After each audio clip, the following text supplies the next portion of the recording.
instill it, and it was just a lot of manipulation. So it kind of fortified like this mindset, like established a mindset of like, okay, I need to be like that too, or else I'm gonna get eaten alive. I see. So you had to kind of adapt, and there was so much manipulation. Everyone knows, like, they call it throwing fucks. Like, you literally, you just talk shit, and you'll be like, F you and your dead homies, like, just out of nowhere. Like, people would just go Just to crazy mess with you. Yeah, and then you would have to fight the car. So they call it lining it up, where you'll fight one person, and then let's say like you guys are homies, right? Like if I fight him, then I have to fight you, and it's like a 1 minute break, and then your homie, I have to fight his homie. So it's like, it's not even really a riot, because riots, they just go all out. There was none of that. It was like, oh, you beat up my friend, well, I want to fight you too. It was like that, you know. So yeah, That's nuts, dude. and then you just keep, they call it gladiator school, because you're literally fighting. I think I fought like over 40 times for sure. It's almost every day type of thing. It's almost an everyday thing, yeah. And then later you kind of get a little established, but at the end of the day, it's like there's always new booty, new people coming in trying to prove themselves, you know. And I'm so glad that they closed down a lot of those spots. They shut it down? Yeah, yeah. I went to Nellis YA, which is in Whittier, and that one was like the craziest one. You know, if you ask anybody, all the YA babies who know, they know like Nellis YA. There's YTS, Nellis, there's all these different ones, but Nellis was like the most, it was terrible, bro. Kids were getting killed and stuff. Is that's not the one that was on Whittier Boulevard, is it? Yeah, now it's like a... It's a shopping center now. Exactly. It's like, What the fuck? That's so crazy. they used to film movies and stuff there after they shut it down. Exactly. Yeah, and then now it's like the block, basically. Yeah, exactly. You mentioned, so you went to YA and then you went to prison after that? Yeah, so I went to YA, got out for like 67 days, and then, you know, committed my second crime. Basically 2 counts of assault with deadly weapon. It was a shooting, a nice way of saying shooting. And yeah, that I went and got tried as an adult. I went to the big leagues after that. How old were you at the time? At that time I was, 16 going on 17. Yeah, they gave me 10 years, but you don't do the full 10 years. It's usually percentages, so Was it 10 85, years, huh? 85%. Yeah, so I did with 8 and some change, something like that. Was your brother in jail, or was your Yeah, my brother was locked up too. So Did they put you in the same? I never ran into him, you know, which is crazy. Cause my brother, How do you know your brother did time then?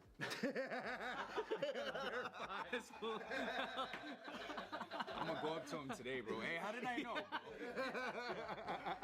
He's like, I was there. You probably hung out in Monroe. Hard-hitting questions, bro. You were in Arcadia, weren't you? Were you guys in Escape different to Arcadia. jails altogether? Or like, Yeah. My brother went to a level 4, so his crime was a little more crazier. His first offense, he caught, I think it was like 14 years.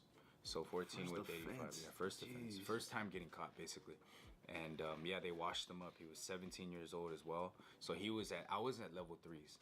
So level 3. How does that stuff? So level 4 is like the maximum security. It's the highest you could go. Oh, okay. And then level 3 is kind of like mid tier.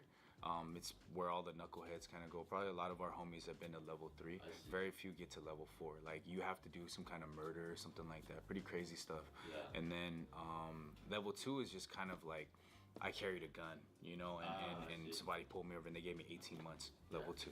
Wrong place, wrong time type. Exactly. Level 1 is the same thing. Like you just drive golf carts and you like drive people around. Like it's really chill in level 1. But level 3, yeah, it's pretty cracking. Level 4 is pretty cracking. Damn. Yeah. And how, you said like 8.5 years in prison there. So you said after that, in your very short synopsis, you found like ministry. Yeah. Where was that? So that was after I had gotten out. My mom, she was actually Buddhist. Like traditionally, being Chinese, we're all kind of raised Buddhist, right? Asians in general, Yeah, as a right? default. Even if you're Christian, there's a little bit of Buddhism. Yeah. Christian with incense. I know. It's Buddha and Jesus together. Yeah. Yeah, but I was raised, you know, Buddhist, and my mom would chant. Like she was pretty hardcore. She would go and meet the monks and stuff like that. There was I don't know if it's called a monastery or whatever. It was on Main Street. I don't know if you guys remember that, but it was on Main, right near Main and 6th. I don't know. It was like a big thing. But anyway, she would take us as kids and she would just pray and chant and do all these things. So in prison, she tried to kind of tell me about it. In the beginning when she would visit me, she'd visit me maybe like once or twice a month. Right, and she would talk about like, oh, you need to, you know, do good karma, Johnny. You know, like if what you put out, you're gonna get it. You know, get back. And But I never really listened to her, you know. And then all of a sudden, like maybe 4 or 5 years before I got out, she started talking about Christianity, and I really didn't like that. I was like, Mom, That's hood hopping right there. I'm like, what the fuck, dude? It's not loyal. No loyalty, dude. No, dude. All of a sudden, dude. Why the switch up? Straight to Christianity. Why are you switching? that's straight up religion hopping. Yeah. Straight up. That's so funny. Make up your mind. Yeah, so she, you know, went over to Christianity, and yeah, I just didn't want to hear it. I didn't know anything about it, you know. I was just like, and we had like preachers and chaplains in prison, and they would like be so condemning. Like they're actual prisoners too, but they'll be like, you need to stop sinning. And we're just like, shut up, bro. You know what I mean? Like, you're in here, you're a lifer. Like, you did way worse stuff than me, and you're telling me to stop sinning, you know? So we didn't like that. You know, it was a bad stigma. And then also in prison, if you cop an unlock, which means you unlock to go to church, it's really looked down upon. Like, you're not down, basically, you know? Because a lot of people, when there's problems, like there's a riot that's gonna happen, they'll unlock and be like, I gotta go to church, so they can avoid the riot. So it's like, bro, you would, Like you're running away from service. Yeah, being like a little bitch or something. and you know, in prison it's strength in numbers. So you have to, everyone counts, especially the Asian car, like the other car. We're very limited. We don't have much people, you know. I think the prisons that I've been to, like been to a few of them, like the most Asians we've ever had on 1 yard was like 30. But then that's compared to 600 Mexicans. Holy shit. You know, 400 blacks, you know, whatever. So yeah, we really had to, you know, like nobody was Christian in the other car. Like it was bad. When your mom comes to see you, like, do you feel relieved because you get to finally be with the family member? Like, what is that? Do you look forward to? Like, what's that experience like? I'll be honest, the first 2 years I didn't, I just ignored her. Like, I know it's messed up. She would drive 2 hours to Ironwood State Prison, and I wouldn't come out because I didn't want to face her. Yeah. So the first 2 years, my mom, you know, I'm always sorry about that, but being in there, like, you don't want any, you have to like preserve your mental. I heard that from everybody, dude, because it makes you soft, and then you feel like you miss her, and then like you gotta be an animal inside. That's for sure. Yeah, people tell you just forget about your family. Like, they straight up say that, you know, and it's like, damn, how do I do that, you know? But you'll see people cry and stuff, and it's really like looked down upon. But yeah, she would come for the first 2 years, and even the COs, correctional officers, would be like, Johnny, you're fucked up, you know, like, you should at least visit your mom. Because my mom would come in, she's old, she's not knowing how to navigate the prison system, she comes in wrong clothes, she doesn't have a clear bag for her purse, like, so she would. It was a whole process, huh? She went through a lot, and I didn't help her at all with that. Nobody helped her with that, right? My dad was an alcoholic, he didn't care about that, you know. My brother was locked up, so no one could actually help her. But she made it, you know, a point to try and see her kids, obviously. But yeah, What kept her going for 2 years? she told me, like, by faith, you know, she was like, you know, she was like, oh, they'll see me sooner or later. And she did that for all your brothers? Yeah, for my brother too. Did your brother catch the case the same time or separate? He caught it, a year after me. For the same thing you guys did together or whatever? No, he did it himself. He did a whole separate thing. Okay. He did. So he went in separately, and your mom was visiting both of y'all, going back and forth? Damn. She was going to Chino and visiting him, and then going to Ironwood visiting. Yeah. That's rough, bro.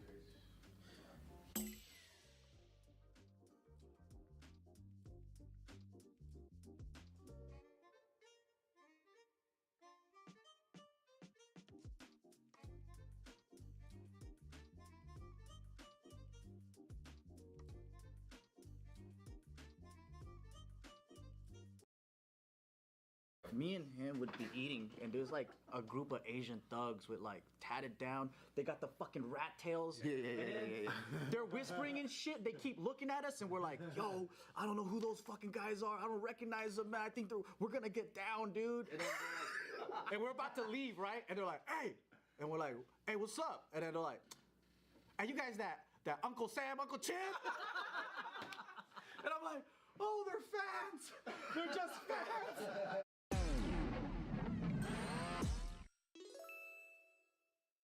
welcome back to another great episode of The Careful Boys. We are lucky enough to have with us today Mr. Johnny Chang. Hey. You know what's crazy? So like during the break, I mean, we just going back and forth, and as things unfold, we're like, you know this guy, and then I feel so comfortable with Johnny because he's just like you mentioned earlier, that dude that we grew up with in SGV. You cut out just a general idea of who this guy is. Yeah. It's Johnny.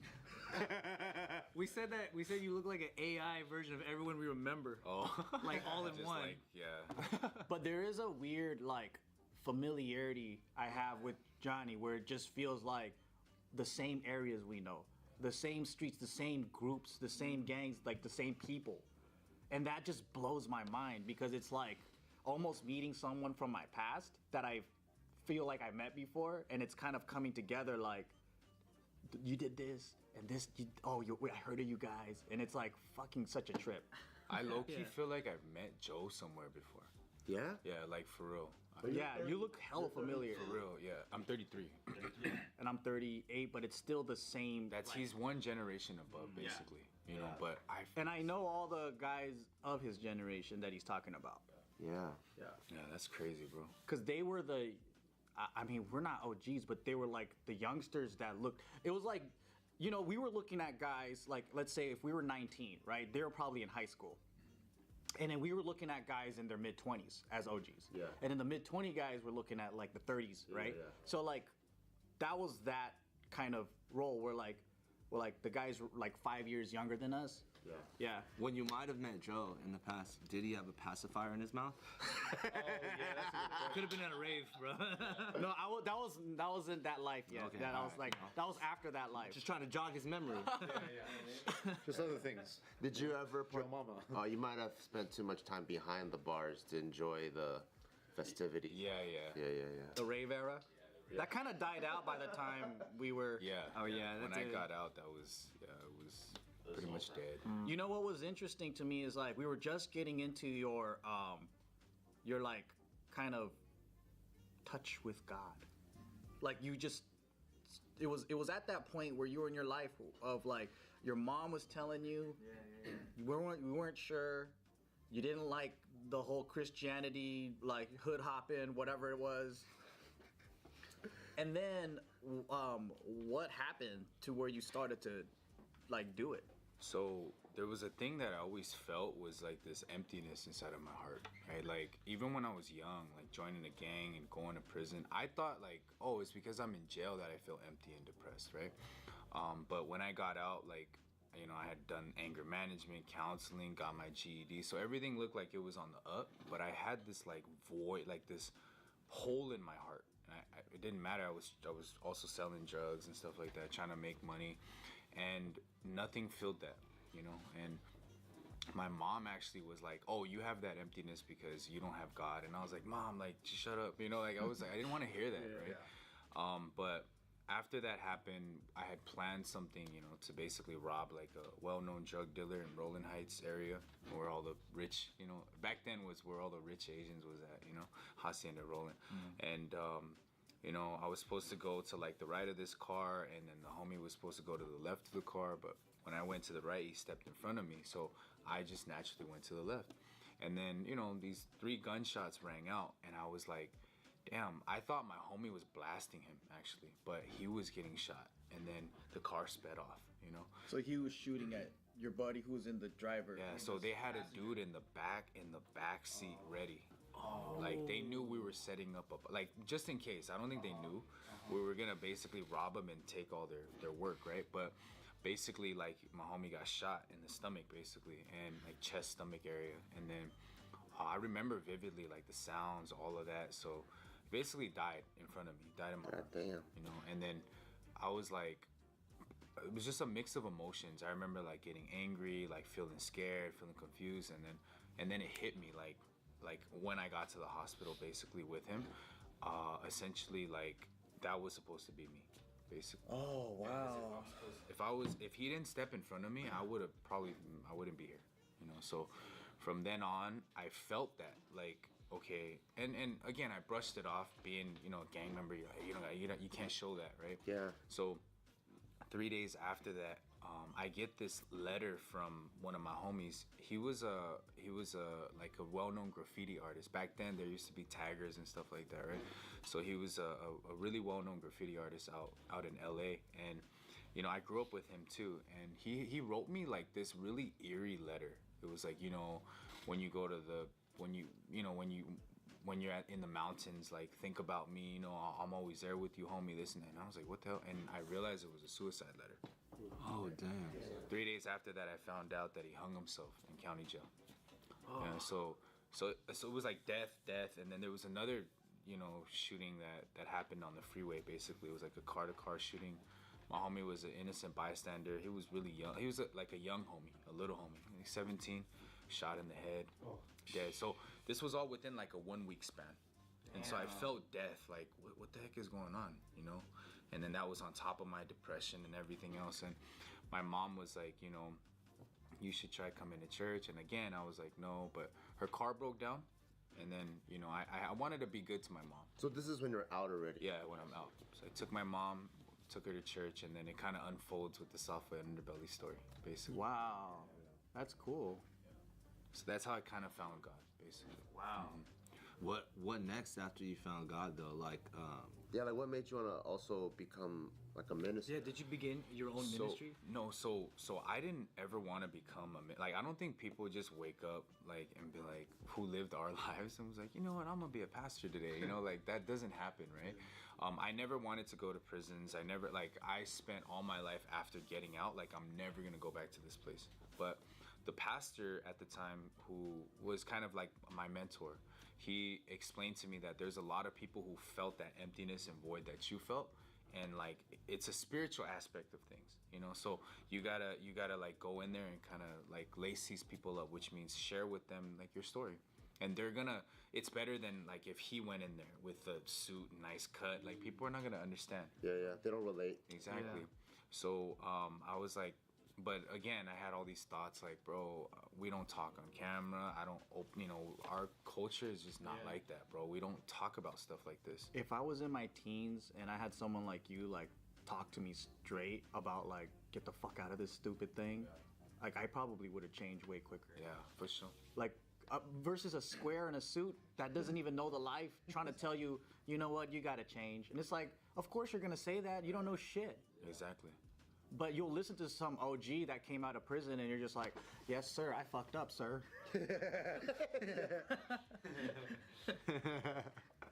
Yeah, so when I go to these prisons, basically, I talk to these lifers and you know, just people who are going through it, you know, and they can relate to everything, even though we're different races. Because we have like, it's not just Christians, right, in there. There's Buddhists, Muslims. The one thing that we're all interconnected with is the struggle. So like, they can understand that, like, that emptiness, that void. Like, I think a lot of people feel that, especially prisoners, you know. So yeah, it's doing really good, you know. They like the fact that I'm there. I go every week. I go 3 times a week, basically, to different prisons. Chino, Norco, Lancaster, you know, all these different spots. And yeah, we're just trying to like help each person one by one. You know? That's tight, man. I mean, someone's got to go out there and reach out, cause like, it's just a never-ending pit. When you were inside and you had to, like, you know, you can't be soft at all and you kind of have to like create your own monster, did you ever like, is there any space in your like bandwidth to make friends or even connect with anyone else on a human level at all? Or it's just always, I'm just gonna be in here and people are gonna try to kill me, I gotta make sure I have my guards up? So when you're in prison, you actually have a lot of surface level relationships. Like, it's all good, you know, but nothing is ever deep. Like, and the good thing about prison was that it made, you know, I'm from Watching, so we had enemies like Asian Boys and Black Dragon and whoever. But when you go in there, you have to drop all of You it. have to click up. Yeah. Cause it's nothing but Asians. Exactly. So when you go in there, there's no more gang banging. There's no more, you could have shot at my homie, killed my homie, but we have to be cool.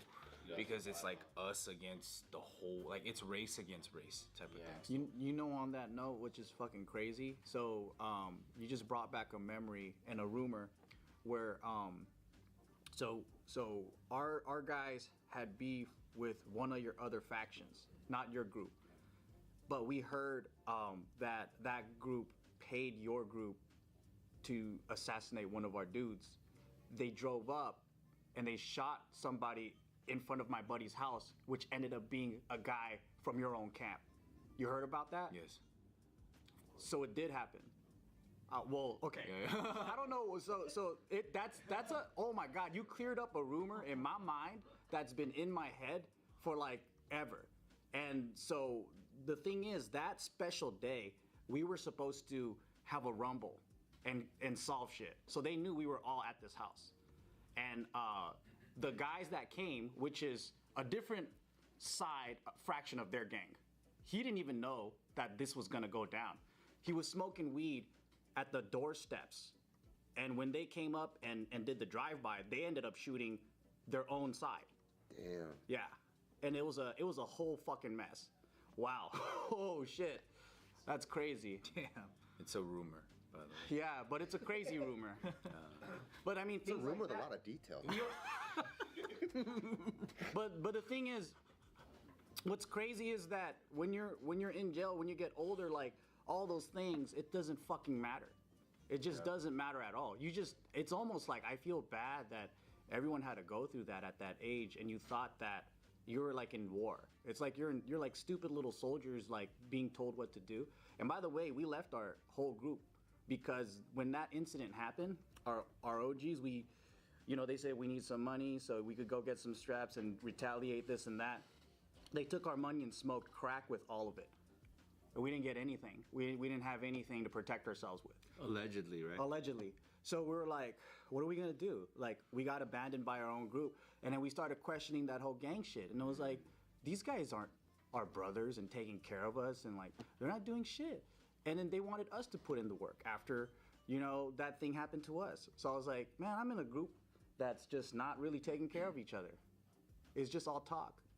And I think that was the biggest reality check for me, because I thought we were like, I really believed it. Like, hey man, like we go get them back, so we're gonna go get what we have to do. Like we're gonna get guns and shit, and it didn't happen.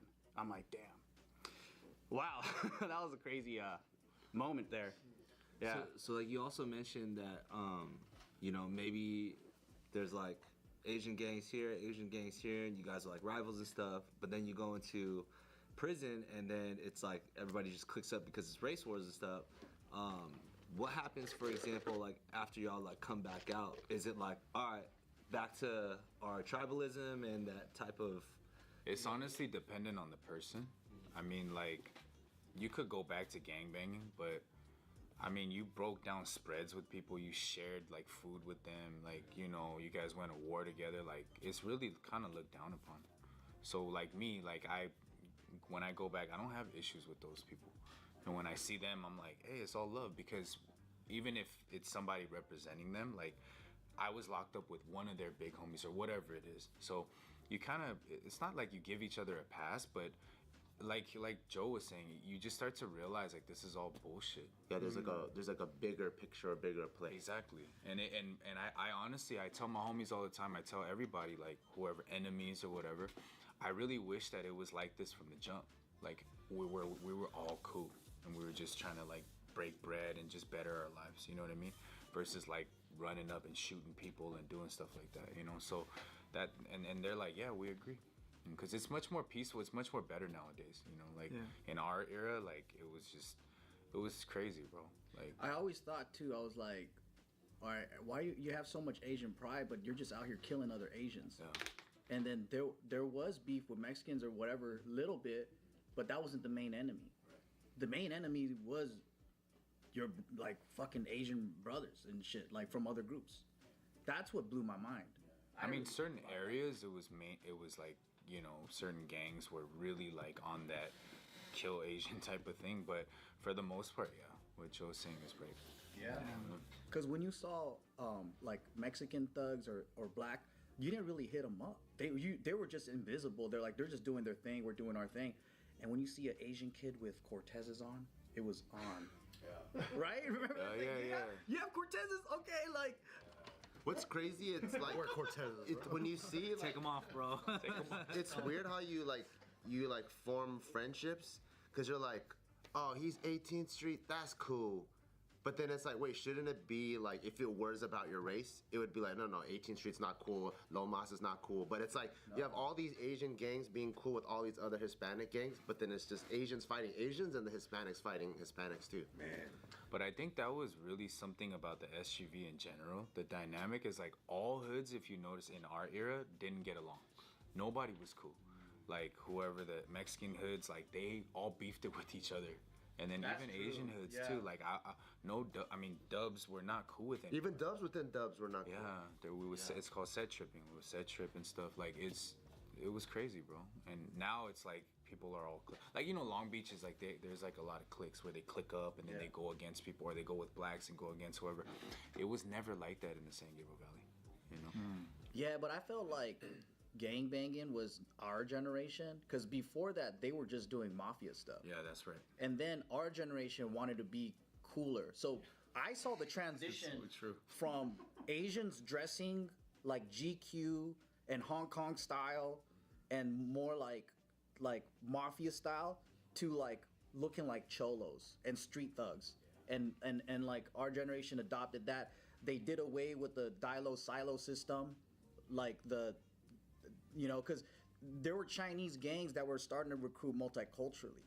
Like by my generation, it was mostly Japanese, Chinese, and Cambodians in my group, and then so they weren't even honoring the Cantonese system.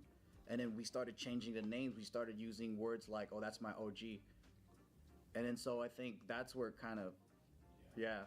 Yeah, for sure. And then they weren't doing the hitting up and like gang, like they weren't pulling up on people saying where you from. Like they were trying to stay low key, do the extortion stuff and like they're doing that stuff. They trying to weren't. make They money. weren't getting. I mean, they would get tats, but it wouldn't be like me, bro. They would just look at me like you're dumb. Like well, you're literally like blasted and like big old target on your back. People. They get mad because they had like dragons and stuff, like Yakuza style. Under the suit. Yeah. It's in the shape of only a T-shirt, so the T-shirt. What do you think of the response of? We always wondered about this, but like when you see certain Chinatowns and certain like Asian communities in California when there's attacks and there's elderly people getting hurt, a popular response to that from our generation is to be like, oh man, if Asian gangs were active, it wouldn't happen as easily. Do you think that's true? I think so in certain areas, honestly, because although we fought a lot, like kind of Joe was mentioning, I had a lot of issues with Hispanics when I was growing up, just in my area, and a lot of the work we put in kind of made them realize that we can't do this to these people. You know what I mean? Like, even though we fought each other as well, but it kind of set the trend that like, okay, we can't beat up on grandmas and rob, you know what I mean? And that kind of set the tone for them, you know? And I feel like it's the same way. Like if there was, let's say that like our generations, they just went back to that and it was like in Oakland or whatever, I don't think they would be that, like, you know what I mean? Like I think we would band together and actually, do something about it. But again, we also, it's hard to say that because I could play the other side of the fence too. Like we also would do home invasion robberies on ourselves On too. your own places. Like so sure. it's really hard to say, but personally, like from just speaking from my experience, the type of person that I am, that's how I would work. You know what I mean? Yeah. What people don't know about that era is like if they didn't recognize you in the neighborhood and you're just walking around with a basketball just minding your own business, 3-4 guys are gonna walk up to you and ask you where you're from and stuff. And if you're not from that area, they don't recognize you. Even if you say like, oh, I'm not a gangster or whatever, they'll just beat you for fun. Yeah. So that was why people just stayed in their own communities. Like people didn't go out. And I think that was Chinatown. Like I remember Chinatown was like, actually they had gangs, but they were hidden. Like they were like chilling. And then like if someone caused a ruckus at a shop, an old man would pop out and he's armed or like whatever. Yeah. But like now it's not like that. It's just a safe tourist place and security guards. Or a bunch of kids would come out and jump the fuck out of whoever's causing trouble. Yeah, but it's not like that no more. That's another question that we kind of run into a lot as well is like, since you still live in this area, we were talking about how back in the day it was like I can't remember being able to just walk around and past a group of other Asians that I didn't know without them fucking with me in some way. for Like they sure. would just. I just wanted to get some boba, dude. They would just have something to say, like no matter what. Yeah. But like, and I was trying to ask some young people that live in the SGV now, like, does that happen to you? And some of them say, yeah, like that happens. But then, What? That there's still Asian gangs? yeah, some of them say that that's not even gangs. It's just people. Like Like, bullying. It's not even. Yeah, they're not banging or anything. They're just like, you know, just to punk them. But like, I don't see that really I anymore. never see that. Yeah. Yeah, I don't see that. Back then, yeah, like you said, you would have to like walk around. Like Yeah. we would fight, like even when like kids would fight when they're not even from gangs. Like Yeah. people would just roll up on them. Like I've seen kids who would go to like Alhambra High School or something, and they would just get beat up like on 3rd Street or whatever, and they're not even gang members. They play basketball. Yeah. You know, like. And so yeah, but I don't see that honestly. I don't see that around. I don't even hear of it really happening like that. Yeah, yeah. Maybe it's more of like a school thing or like a. Yeah, there were even non-gangsters that loved just fist fight. Yeah, exactly. Like they would go to different schools just to look for someone to fist fight with. Yeah. It was I just think it was a different time. The glory days, with huh? like more aggression. Cause now people. Bring it back. Yeah. It's not just that too. I remember like when meth hit. Like there was a point where I don't know if you guys remember that, but they would have like groups of people and just like passing pookies around, you know, and that really messed up a lot. It cracked out a lot of people. It made El Monte the way that it was, you know what I mean? Like, and everyone was just crazy after that because they were actually basically either on the come down or, you know, or like that. So people don't realize that, but that hit the SUV hard. I didn't think about that. Damn, dude, that's crazy. One thing, you know, it's just talking to you. It just feels like a different life, but it's just all these emotions and memories coming back. But I think you might relate with this, but like when you get out or like just when people are looking at you and you're at a cafe, I used to get those feelings of like, who are they? What do they want? But did they come up to you and say, "Can I get a picture?" Because I saw you on Softball Underdog. Bro, that happens all the time. Right? Yeah. That was. You know where JJ's is at, right? Me and him would be eating, and there's like a group of Asian thugs with like tatted down. They got the fucking rat tails. Yeah. They're whispering and shit. They keep looking at us, and we're like, "Yo, I don't know who those fucking guys are. I don't recognize them, man. I think we're gonna get down, dude." And then they're like, "I just want to go to ELAC and shit, bro. I don't want to fight no more." And then we get up, and we're like, and we're about to leave, right? And they're like, "Hey," and we're like, "Hey, what's up?" And then they're like, "Are you guys that Uncle Sam, Uncle Chin?" And I'm like, "Oh, they're fans. They're just fans." Remember that, dude?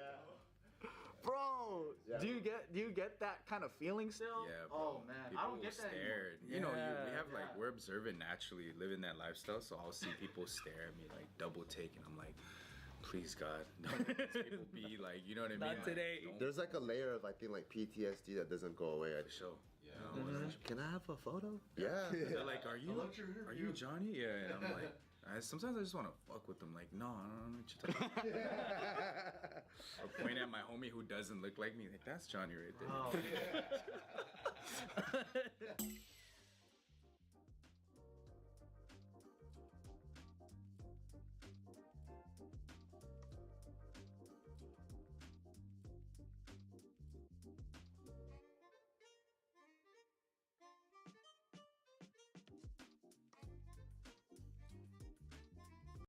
Black Dragon sounds cool. I know. That's I know. That sounds so cool, man. That's what you would join? That's Nah, I don't know. They would know. They're like, this guy ain't gonna make it. This guy's ears are Prospect for huge. Yeah, they're like, no way, bro. You can hear if the other games.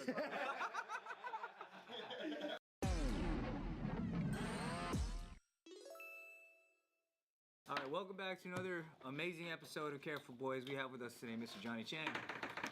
So one of the craziest things just happened. So when I saw this guy's photo, because Bart sent me the video, I was like, he looks kind of familiar. And I just don't, and then we just know so many of the same people. He mentioned a guy's name that he hung out with that put him on game with the snake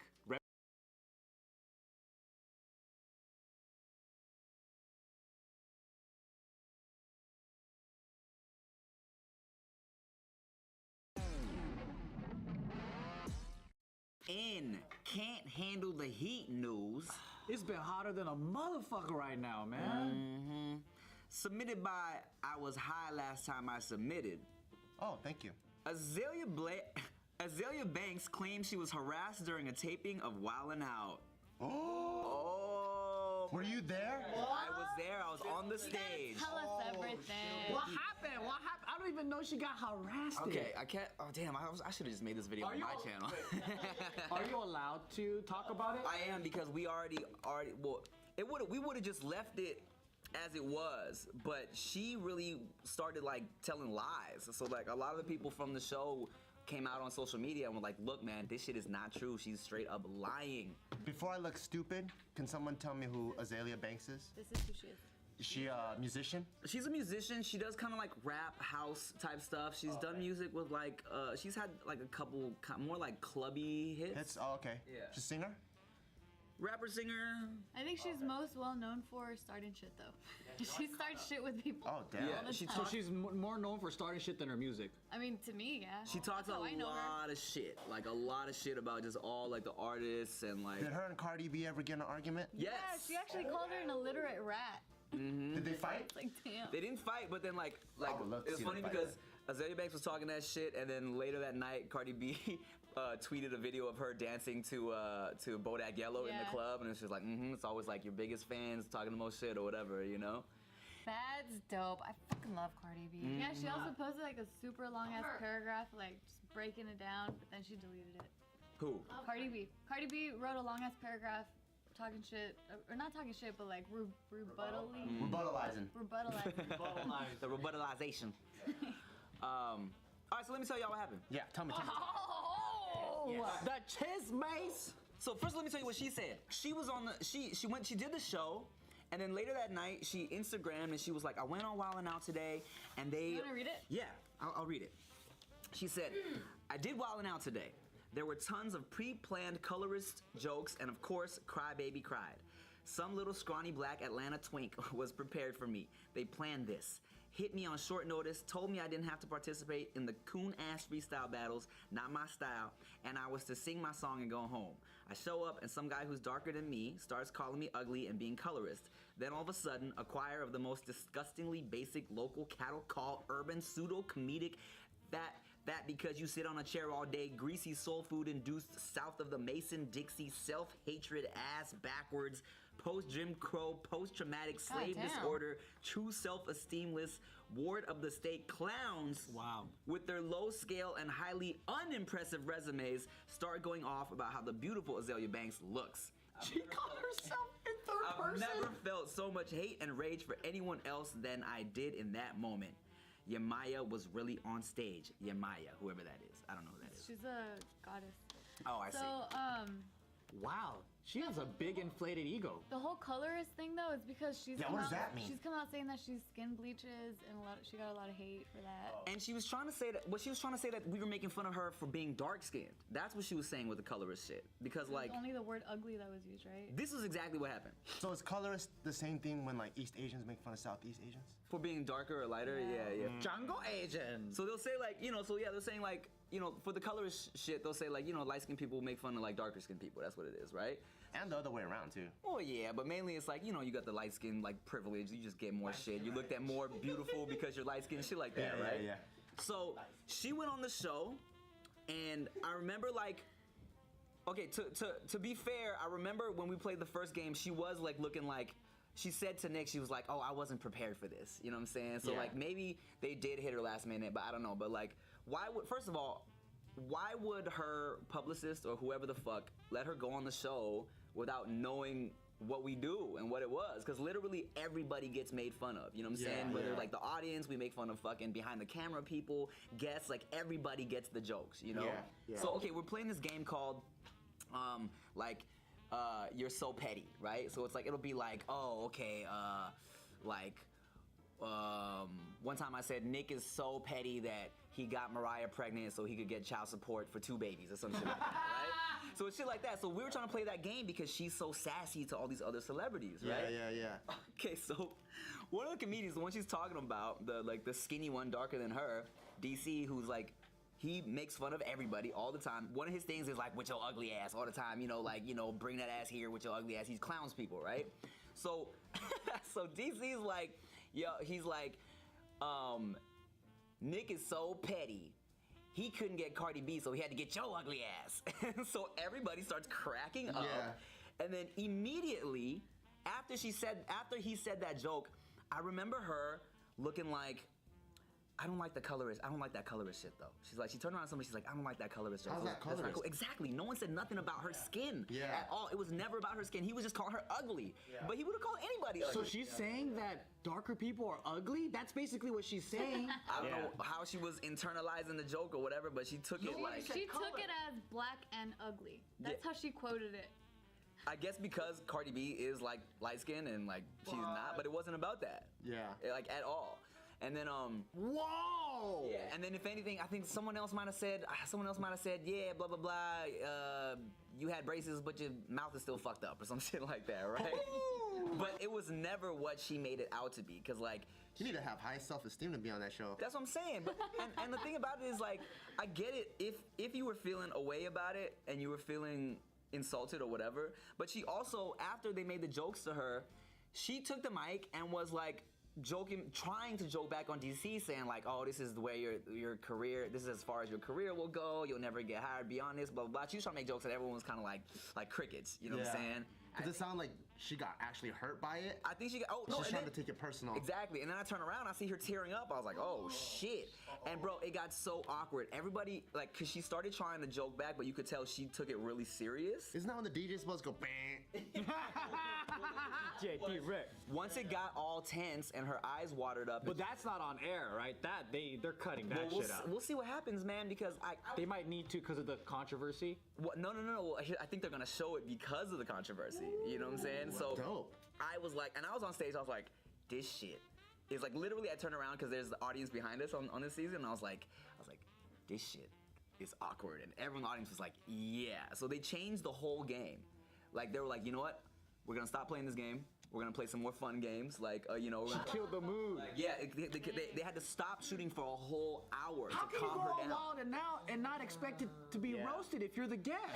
She claimed she thought it was a kid's show. Oh my god. That's what she says. She never doesn't know watched what it? Wild and Out is? Apparently not, because she was like, That's like if an Asian person doesn't know what Just Kidding News is. That's bullshit. That's a fucking amount of Who bullshit. makes that call to switch the games? Nick Cannon, or is there a director? Or like, I mean, one of the producers were like, "All right, hold. Let's just, like, should we change? Let's just random change Jewish the guy. game." Yes, this was a lady. It's a Jewish lady. They're like, we're changing all the games. They shut everything down for like an hour. Like literally, they just played music while they took her backstage. They're probably just trying to reset the mood. Yeah, just like calm her down. She came back, didn't say shit for the rest of the show. Was she like, I don't like this game? She was just sipping on a drink while like we did some other different games. Wow. You know what I'm saying? And that was that, man. And even we were super nice to her. Like she performed her song at the end, and like the audience wasn't really feeling it, but we were still like on stage dancing, trying to like hype it up. Yeah. How crazy. yeah, so then she. You heard it here first, motherfuckers. You did, because I didn't even make a video about Thank it. you for sharing that information, Tig. That was awesome, dude. Because you could have totally profited on your channel and did it. Well, you know what? You still can. If you do it today, He probably we left could out time the this good out. gems. We could time it out to where this video comes after yours, or we could do it together. You know, whatever. I'll probably wait until the actual episode airs, but it's not This gonna. one's coming out, yeah, soon. What? Really? This episode's coming out soon. How you know? Because I have the schedule here. she's in charge of Not it. the Wild and Out one, the JK News one. No, I was talking about this. I said this one. This I episode. was like, you know more about Wild 'N Out than I do. No, JK. Damn. Us and that Jewish lady are like this, okay? The whole Jewish community, they love us. Yeah. So then she ended up posting on her IG this fucked up shit. Oh yeah. So then she started talking shit about She Nick. posted this, and then this is Nick reposting it. So would you like to read? So she says, if I were to make fun of Nick Cannon for having lupus and being weak and sickly, if I made a joke that said he'd be dead by the end of the year, then Azalea Banks is the bad guy, right? And then what did Nick Cannon write? Nick said, don't you hate when you create your own storms but forget your umbrella? This face. At Azalea Banks, we are praying for you, queen. Pray hands. pretty classic. Hashtag speedy recovery. Hashtag healing. She. Hashtag wildin' out for real. Hashtag karma. She wilding out for real. That's a classy response. Very This classy. is what she wrote in the comments. right here. Oh, she commented? Ha ha, you N-words will be changing Nick Cannon's colostomy bag in between takes while you struggle to pay $650 rent in Atlanta and take plates of catering food home to eat in the morning. Wow. That's how you know Nothing that. wrong with that. Nothing So wrong this with that. person, so that's how you know that her talking all that shit all the time comes from the soul. Yeah, But that's so dude. funny. You dish it out, but you can't take it. Yeah. Is Nick Cannon sick? He has lupus, yeah. What is lupus? It's like a disease that affects your something on the insides. It's bad though. It's It's an like autoimmune disease, right? I believe it's autoimmune disease, and it's like lifelong. So Selena Gomez, I think, has it too. oh, true. Maybe that's what helps you become famous. Having lupus. I mean, I think that's why he really he started working out a lot, like really taking care of his body and shit too, cause like Trying to get rid of that lupus? trying to just like help. healthy. Yeah, stay healthy. Shit. Yeah, so then she also posted these other. God damn, this girl. She's got a lot of time. So she posted this, and then Yeah, this. she keeps writing more and more. And she was pretty much just saying that the reason why she cried was because she couldn't lash out the same way she normally would because she thought she was on a kid's show. Because she was like, yeah, How many children were on set? What the fuck? exactly, right? That's what everyone's saying. Like all the models there for the children. Dude, I see this dude carrying a Henny bottle like I know. times, yo. Yeah, because she was saying something like,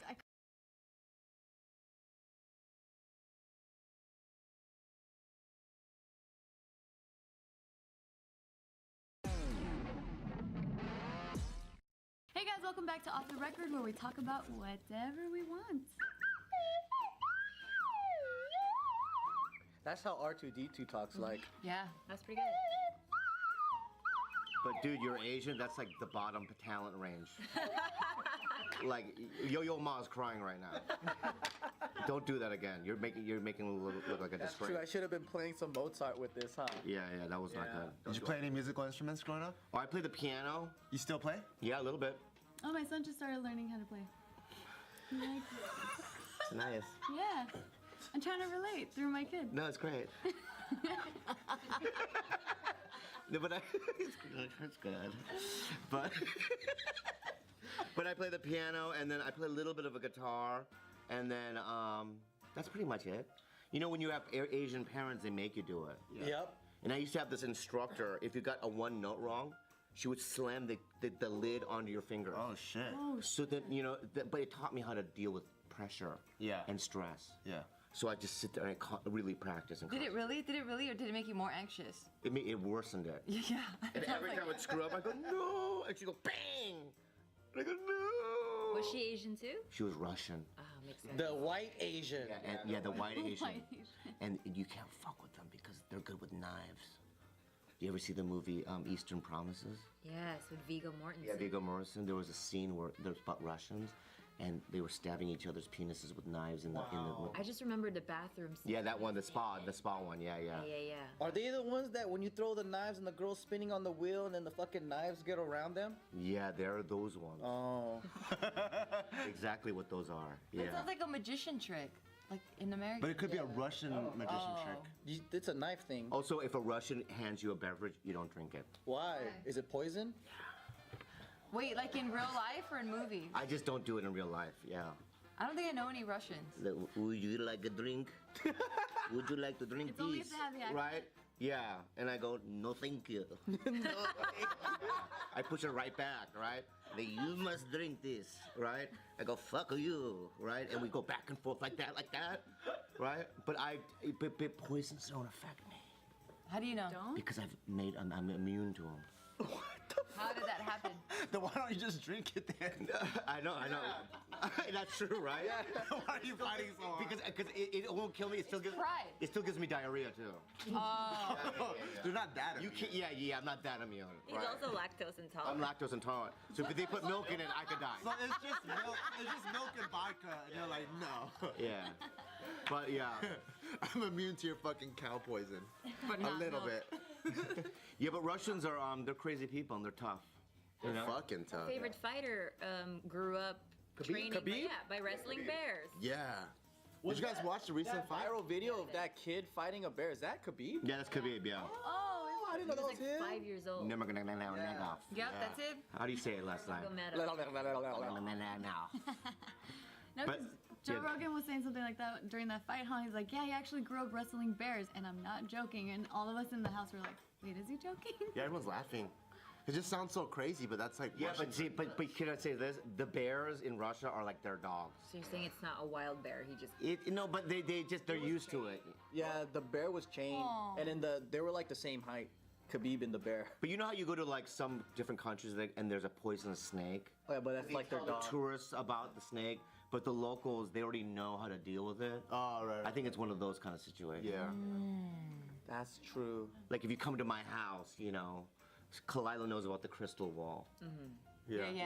Now I know not to touch anything. Yeah, but we if I have to ever go there. tell you that don't touch the crystal wall. Yeah, yeah. Right, because you might die. So when you're showering, you just avoid having the shower head ruin the art? Like you just stay... Well, it's actually by the bathtub, and he's the only one that takes baths. I shower. Oh, it's separate. The shower and the bathtub are separate? I just walk past it every time. To catch everyone up, what's your art again? Cum art. Cum Yeah, crystals. he comes and then it just dries and there's like. Well, he layers actually of it. spreads it too. Oh yeah, you spread it. Yeah. Well, we had to catch them up. That was a different video. Then we're talking. It's out of context now. But the way you said it, it made me look like a creep. No. Well, what's the right I way to said say it's it? What's the art. right way to make Yeah, it sound? what is the right way? Right, he took the, you know, his human paint. Yeah. Is it shit? So, you know, it's white, Oh, okay. clear, human paint. And he's like a Picasso. Jackson Pollock. Picasso, right? A bukake caso. Yeah, Picasso, right? And he made his masterpiece Oh shit. on how the you do it. canvas. Not like an animal. Yeah, your fingers have to be together. Not Yeah, I don't do it like this. Yeah, exactly. It's fine art, my friend. Yeah, And yeah. then what do you do with the leftover? A little Oh, wipe? great question. He doesn't have a No, lot. I do this. I do it, right? I do a little lick, right? Because you gotta, you know, change, because every time it comes out, it's a different color almost. Okay, well, first off, What? Different color. he has. It's blood. It says red sometimes. I've never seen such a small amount of cum come out of it. There's no smearing. It's like a bloop. It's like a baby tiniest dollop. Maybe because you It's like came a single so much. tear. That's what it is. I come so much, it's now like Visine drops. I know it's no projection to it too. It just kind of cries. It's like a single tear. You're dehydrated, dude. Yeah, my penis is crying. You're not drinking enough water. What? Is that it? Is that what it is? So if you I don't know what drink it more is. water, You get more We cum? have a theory that I think that with age, your dick becomes a little leaky. So I think that Yeah. he has a lot more pre-cum. And then when the final one comes out, he's just ran out of the good he already stuff. ran out of it. And it's embarrassing when I'm making love because, you know, I go, you want it? It's coming. Yeah. Right? And I go, ah. Is she like covering her face like, oh no? Yeah. And only just one drop. Oh. She could have blocked with the finger. Like, Yeah. He's the first guy I've never said no to for swallowing. Like I've always been like, yeah, I'll take that because it's so not daunting. A little just, whoop, oh yeah, I'll take that. Yeah. It's Very barely, you can't even polite. taste it. It's very polite. It doesn't even hit the back of my throat. In fact, it doesn't even make it past my lips. It just kind of just. It just dissolves in That's awesome. Yeah. It is? Well, because then you always get So to finish lucky. in the mouth. Yeah. But you have to own certain guys. I'm way. Does it feel the same? Like since maybe when you were younger it was a bigger load, and now that it's a small, does oh, it was feel it even different? a bigger load when you were younger? Oh, yeah. Does it feel It was different, like though? marshmallow. It was like the a gigantic large one? marshmallow would come out. Yeah. The one you used could for put it in the s'mores. fire with chocolate and graham crackers. It was delicious. A solid cylinder piece comes out. Yeah. It's not even liquid. But I think as you get older, it just, I don't know what it is. It just kind of dilutes or something. I think that the feeling is still the same though, because you Oh, do it feels this, like, so good. You know, when someone like dies of tetanus, the final stage is that they go into like this full back arch. He does a back arch every time. Like That's beautiful. I do. he like convulses backwards. I do. Yeah. And I make a little noise. What's the noise you make? Like that. Yeah. But he's like fully like in a yoga pose back. And then she's just watching me like this, like, this is my boyfriend? I can do better. She could do better. No. So when you jack off, do you also come the same way still? You still arch your back and everything? No. Is it just when it's with her? when you arch Her your it's back? special, and you get more into it. You get more into it. But like, Yeah, that's real. Also, I don't like because I do it in the bathtub when she's sleeping. Yeah. I hear it every night. I don't think she Tries to does. be discreet. But you hear the water splash. Yeah. No. It's like rock, paper, scissors. Yeah. That's what it sounds like. Yeah, but So you taste your own cum every? Like, no, I was why- He kidding. does. No, I don't. He does. I don't. Every time. I've never tasted my own cum. That's fucking crazy. Every time. You do this, he does this. Every time. I don't do that. That's so specific. I believe her more than you. Oh, can I You just say can't this deny it. though? Even if I did do it, it already came inside my body. It was from inside. Yeah. So why are you so ashamed? So of it? using that logic, would you eat your own shit? It's in your body. That's true. That's really clever. But I have already. Yeah, you've tried your own shit? I'm saying you have. Have you? No. I know you. No, I've never. That's disgusting. I can't drink this. You can just fucking drink it. You reached for it for like 10 times already. He's been trying to reach for it 10 times. Just drink it. Yeah. So you've tasted your own shit? Oh! Let me just say this, okay? Kids are watching, all right? They're not watching this. They're older. They're older already. It's a bit. We have a more mature demographic. Okay, good. So I'm gonna explain it. Like 13 to 35. Okay, good. That's great. That's great. It's good. It's The good. thing is this, okay? In my life, I probably have. You just don't remember? Yeah, I don't remember. Yeah. I mean, I still cup my farts. Do you do that? Cut 'em? Cut it? Cup them. You cup and smell? Cup, right? Throw it at someone? No, and I smell it. What's this turning thing? What? Because you got to keep it in, because it's not solid, right? It's air. Yeah. So you cup it like that, right? And then you and you go right in there like that. Like a secret. Yeah. You cup it like, and you go right there. What are you smelling for? You have a technique. Yeah, I have a totally technique. But what are you smelling for? What? I'm smelling for substance. I'm smelling for food.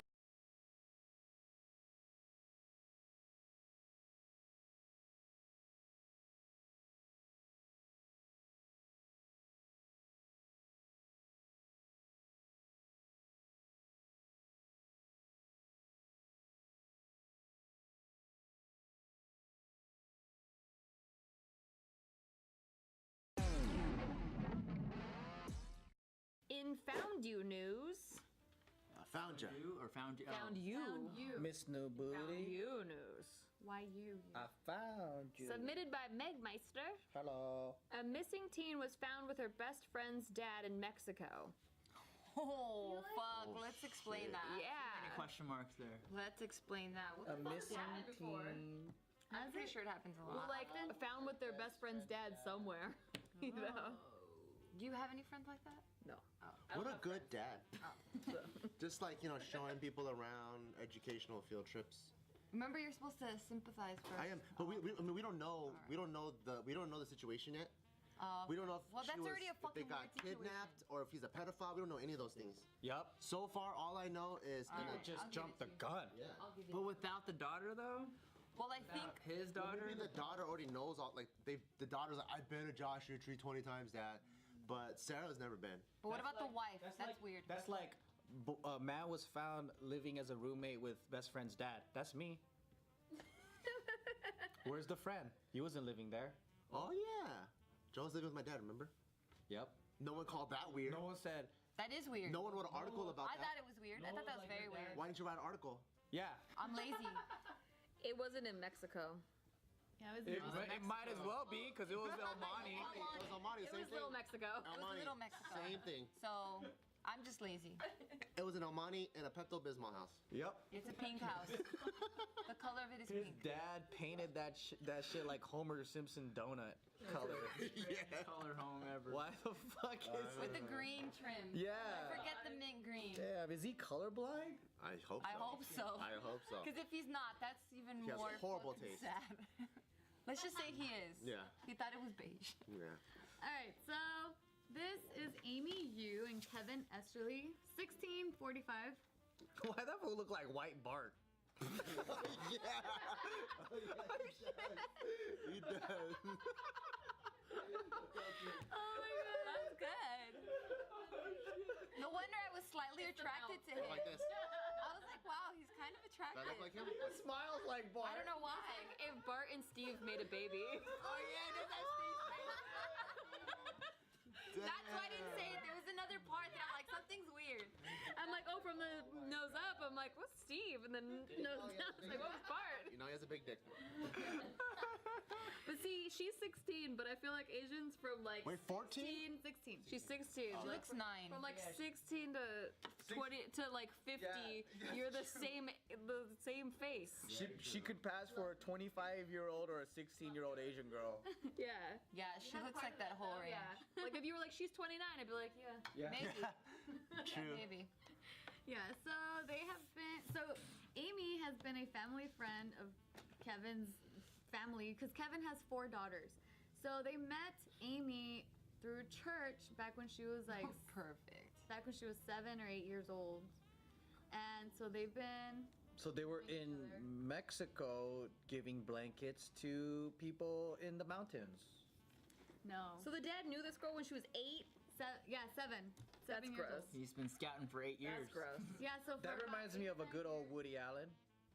I know, right? They love those young Asian girls. Yeah, so since Kevin has 4 daughters, like they would often invite Amy to their family vacation, so they would go out all the time. So it's like family. Yeah, so they're saying that Ugh. they treated her as like the 5th daughter. That's She disgusting. became best friends with the oldest daughter. But yeah, so apparently Kevin and his wife had been fighting for the past 8 months because things took a turn over the past summer with Kevin and Amy to the point where like the mom was Like, yo, what's going on yeah, here? like I mean, I don't know the details, but apparently Why are you always tutoring her? Women's intuition.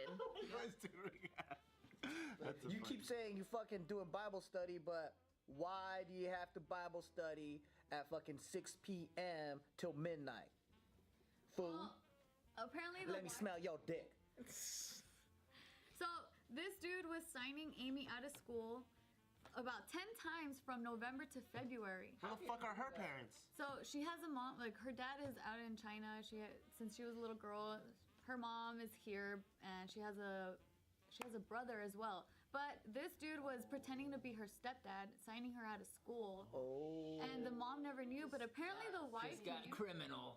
The wife knew? Apparently the wife found out before the mom knew, and that's why the wife was like arguing with the husband. Oh, it's forbidden love.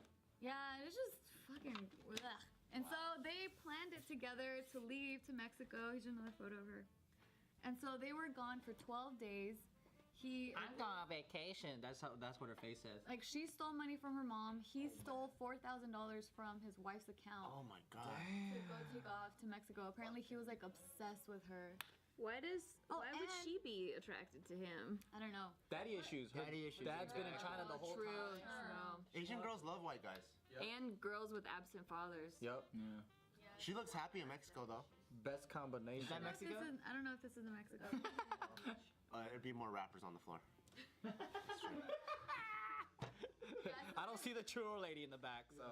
He also rented an apartment 4 blocks away from her home.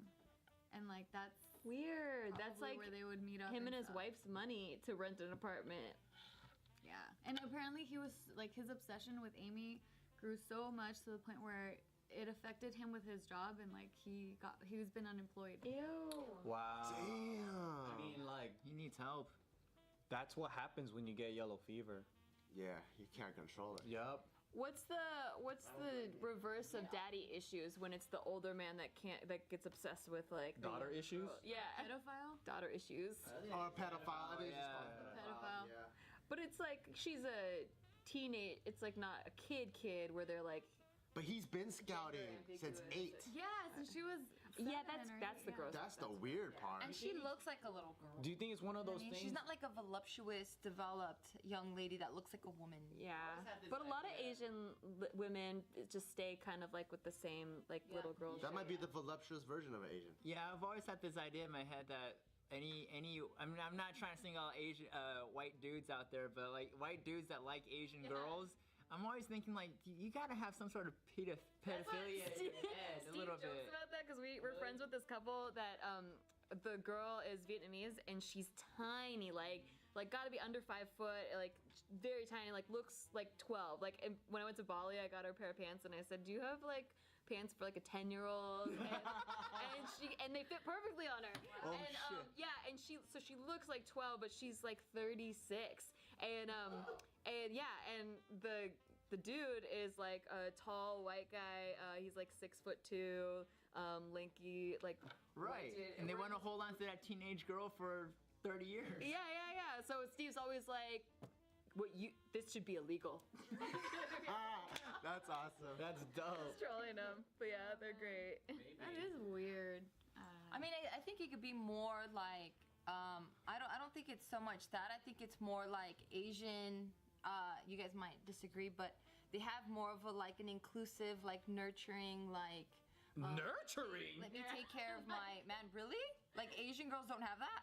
I think most Asian More girls. so than white Yeah, girls. stereotypically they're a little bit more submissive. Than white girls? But not in the Western Hell, sense. why you think I'm with a white girl?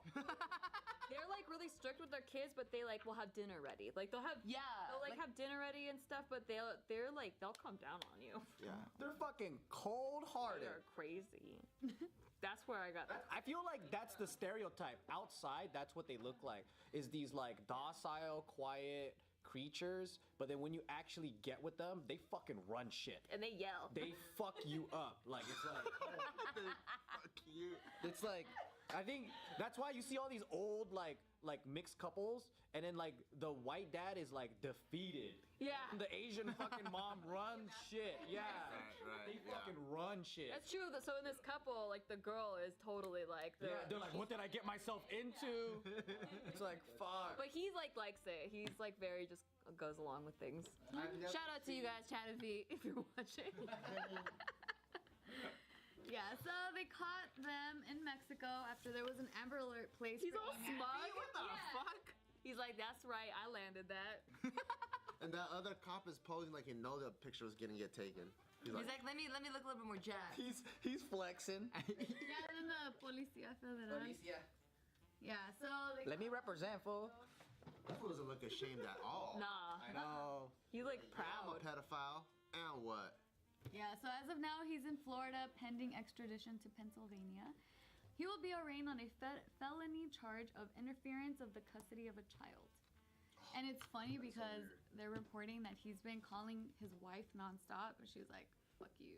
Wow. She's not answering. Yep. How do you even break that to the kids, and how do the kids take it? Like, daddy ran away with Or your the best friend. Yeah. Yeah, It's that like, would be weird. Like the daughter. The fuck? You're Yeah. supposed to be my friend, man. Yeah, you're not my friend anymore. Why you fucking my daddy? That's like American. American Beauty, Kevin Spacey. Oh yeah, American Beauty. That's an old school, man. What's that reaction? Because It's happened. Yeah, it the happened in movie's the movie. documented this. Wait, she said it in the beginning too that this is like a common thing. Stifler's mom, American Pie. Like we've done a JK story before We've done where. a lot. Yeah. Yeah. Oh, I'm never here. Sorry, guys. Late to the party. Nah, you're good. I think you have a normal reaction. We're all unfazed now. Yeah, We're like, that's so true. yeah, another one. It's still shocking because it shouldn't happen, but it is. But it's so. more common. It makes you think about how much more common it is than. I mean, so is murder, but it shouldn't happen, right? Yeah. Yeah.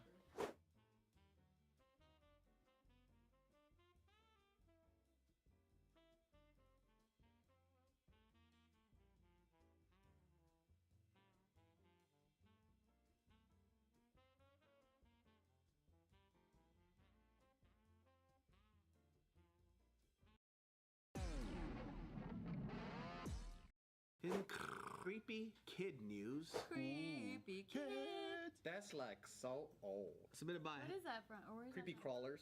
Yeah, you're old. You're old. Is it before your time, Tiff? No, it's. I remember your creepy time. callers, but I didn't remember that. Or, like, She put couldn't that afford it as a kid. That's why. I couldn't afford it either. Me through. neither. I was too poor. Submitted by I ain't no snitch. I know rat. Yeah. Bitches get snitched or. Oh, but Snitches get stitches. Yeah, that's what I was saying. That was your word too. Snitches get stitches. Parents were asked about the creepiest thing their kid ever said, and they had some pretty spooky response. I love this. Stupid kids. My kid scares me. I'm socking him in the face. I see dead people. That's the only thing I'm like, get the fuck out of my house. It's like, get the fuck out of my house. Really? That's messed What? up. You're gonna keep the kid out, not the ghost? If you could see ghosts, Just because he saw a ghost? yeah. What if He's he just has being magical honest with you. power? Yeah, I'm gonna whisper in his ear. Tell Mom that you see dead people. If you want him not to live in the house, I said that before. What if you're raising a baby Merlin and he's magical? okay, in that situation, then he could stay. It sounds like you're raising a baby magnet to ghosts. Like, I feel like that's just. This is bad to have in your house. You know, if my kid did say something creepy, I want it to be those instances where the kid lived a former life and he starts talking about his life like in like 1910. Dude, have you seen those? The ghost kid, the reincarnated kids? Yeah, Holy those are shit, cool. those are so good. Like these Some little of kids these are are chilling. It's like, bad. when I used to smoke me cigar out in the porch, just like, Yeah. the fuck, kid? You like 6 years old, son? This one kid was watching like a German documentary of like of Hitler speaking, and he started laughing at the jokes and stuff, and the parents are like, "What are you laughing at?" And he's like, "Oh, he told a funny joke, but it was all in German." Oh my god. And it turned out the kid was like a German fighter pilot, or not a German, he was a Russian fighter pilot in World War II. Fucking crazy. Yeah, but then like the kids, they interview them years later and they don't remember any of those memories. That is nuts. So they go through this phase of like the reincarnation. I think it's thing. 3 to 5 or something Yeah, like you know, that. around that age, I would try to like ask Isaac certain things because I remember hearing about that stuff. Like, tell me about your real life. And I'd be like, "Do you remember anything?" Or like, I don't know. I would just try asking him things. I never got anything out of him. Oh, you didn't say anything. Maybe he wasn't the one that was reincarnated. But At least he's brand new then. He's not recycled. Yeah, maybe He's a he was new a dog. yeah, he's a new soul. Yeah, he elevated from dog energy. Oh, I think that animals are like being punished. I think there are people that fucked up. Yeah. That's they get- Buddhism, right? Yeah. They get brought back as like, you have to be a cat now. You can't talk. I swear my cat was a person. Like he looks at me like My cats too. Yeah. And I always tell Casey, I'm like, I know this doesn't make sense, but our cats are way too similar to the way we are. So I'm like, what if this is somehow they are somehow like us reincarnated in the same timeline? Yeah. I'm like, I don't know. it doesn't No, make that sense, but- nope. I'm like, I don't know. Or Or human your soul was split like Twin half. soul. Yeah, maybe. So anyway, there's this writer. Her name is Mickey Kendall. She tweeted out, "People who interact with kids, what is the single weirdest / creepiest thing a kid has ever said to you? It's Saturday night, so why not creep yourself out?" And then so Is that a normal thing to do on a Saturday night? Hey, it's Saturday night. Let's scare ourselves. Why to not? Yeah, so then she got a ton of responses. So here are some of them. This one from Allison. She says, "When my son was 3, he started singing a Polish nursery rhyme that my husband's grandmother used to sing to all the babies in the family. She passed away before my son was born. We don't speak or sing Polish." That's crazy. That's because it's grandma. Yeah, it's the grandma is the ghost singing it to the kid. Oh, I thought it was a reincarnated grandma. I was thinking the ghost was singing to them. I was thinking of those. Cute. This is cute, yeah. Because I would want Grandma Ghost to be around me. True. Because that means she's protecting me. Yeah. My grandma used to beat my ass. Maybe not your grandma. Oh my god, she beat me so much. You I didn't love deserve her. it? No, actually I didn't. No, I was her least favorite grandkid. I can see why. Beat the living shit out of me. Dang. Like so fucking bad. I like her. Are you still talking, fucking Tina from the still 80s? here. Shut the fuck up. Hi. But anyways, Yeah. good memories. No, if I saw her beating you up, I'd beat her ass. I got you. No, I love her though. What the fuck do you want from me? Oh no, it's like It's because you've conditioned to feel like that means love. yeah. Physical violence equals Lightweight did deserve it. However, all of us deserved it, but I was the only one that got hit. That was the problem. That's not You fair. see what I'm saying? sad. So maybe you were her favorite, actually. Maybe. My grandparents never hit me. Man, you so lucky, dude. They love me. My grandma beat me so bad once. My dad didn't let her see me for like a whole month. Whoa. You know what your problem is, David? You don't repress your memories. Because my brother told me my grandma used to abuse the fuck out of me, but I just have nothing but great memories with her. That's your fault. She said one time she was on top of my back, like riding a horse and smacking me on top of my head. Oh my god. And I don't even remember that. I just remember Holy she's being shit. awesome. Cause I remember all the good stuff too, but I remember the bad things too. Like I just remember, I remember, you know that bamboo green stick? Yeah. She swung it so hard at me, she barely missed my eye, and she got me right across the face, and it welted up right here. That's love. That's crazy. Yeah, that's why I didn't see her for a whole month. If you're begging for hugs right now, you're not gonna get it. Oh, I'm not. That's how much I loved her though. Only a I month. also do remember her when we would be in car rides and I'd be really tired. She would just tell me to sleep on her lap, and then she would like stroke my Smack your head. I know. Fucking try to suffocate him. No, she would do this. That's like one of the nicest memories I have. Oh, Especially maybe that's why you like doing it. Yeah, maybe. petting She used to always do that for me. Do you know they did a test with dogs, and so they gave there was one group of dogs they always gave positive reinforcement to. So whenever the dogs would come up, they'd give them a treat. They'd be like, "Oh, you're so nice." They only gave them positive attention.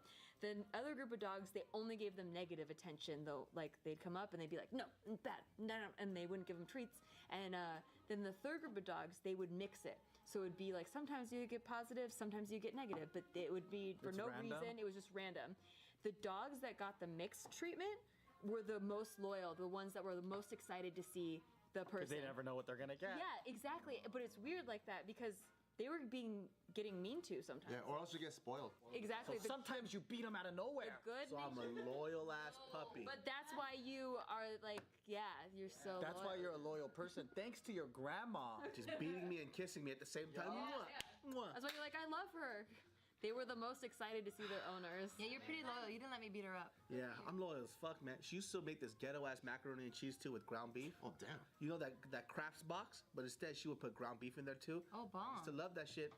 Grandma, rest in peace. Love you. Punch me in the face later.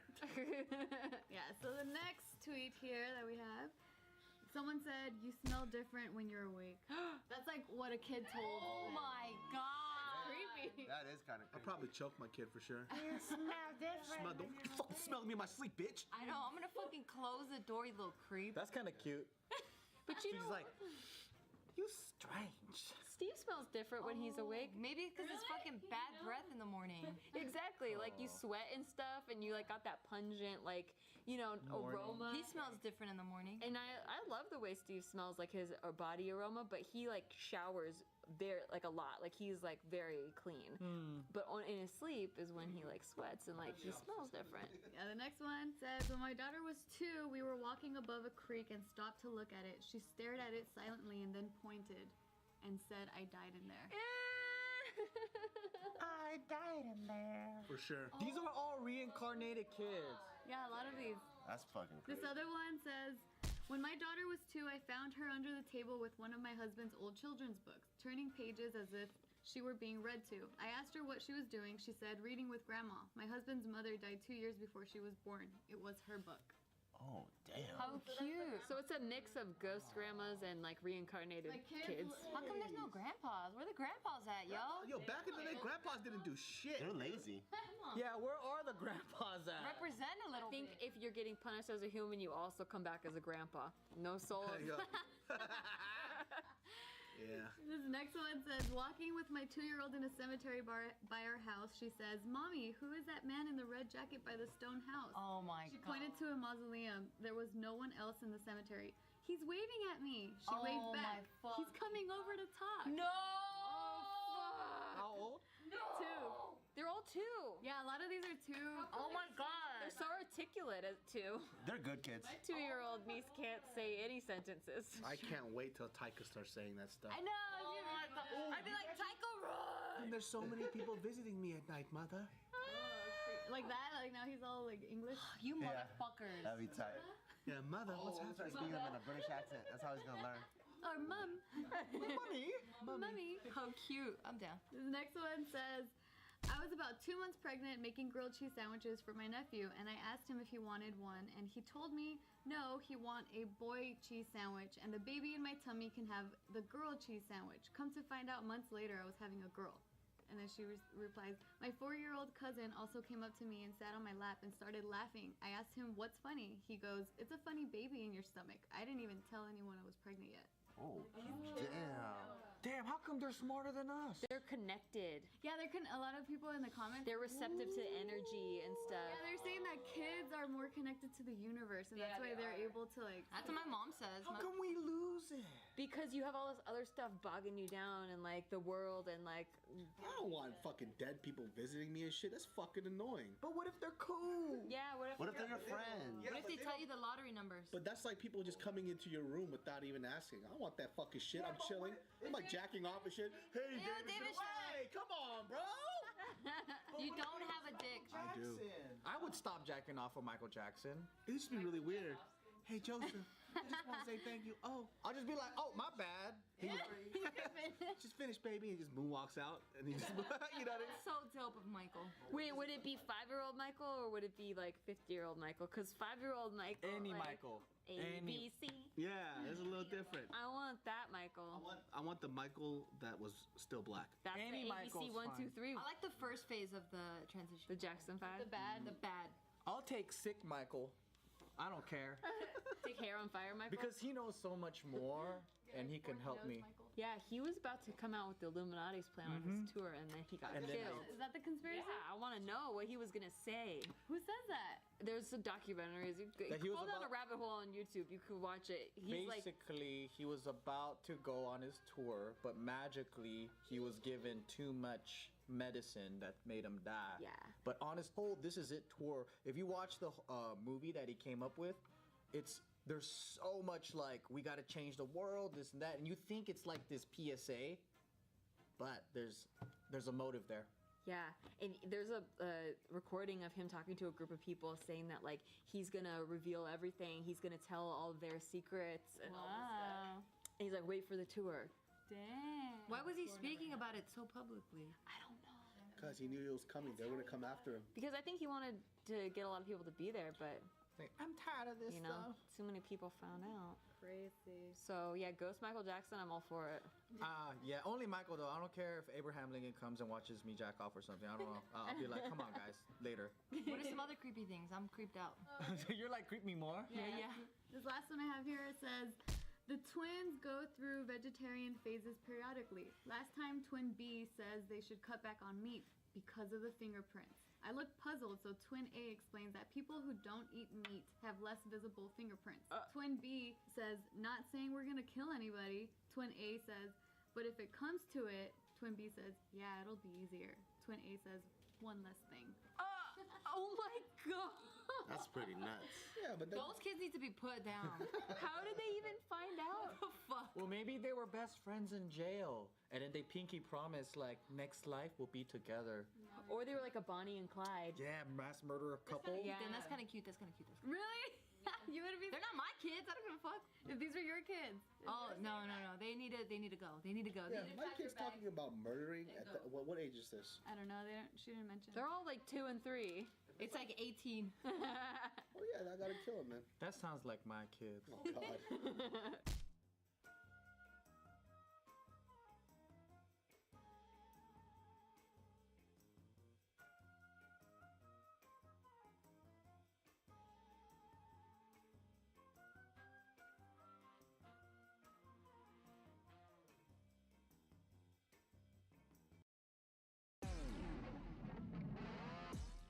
In Scary Obsessed news, Oh. submitted by Justin from Santa Ana. Santa.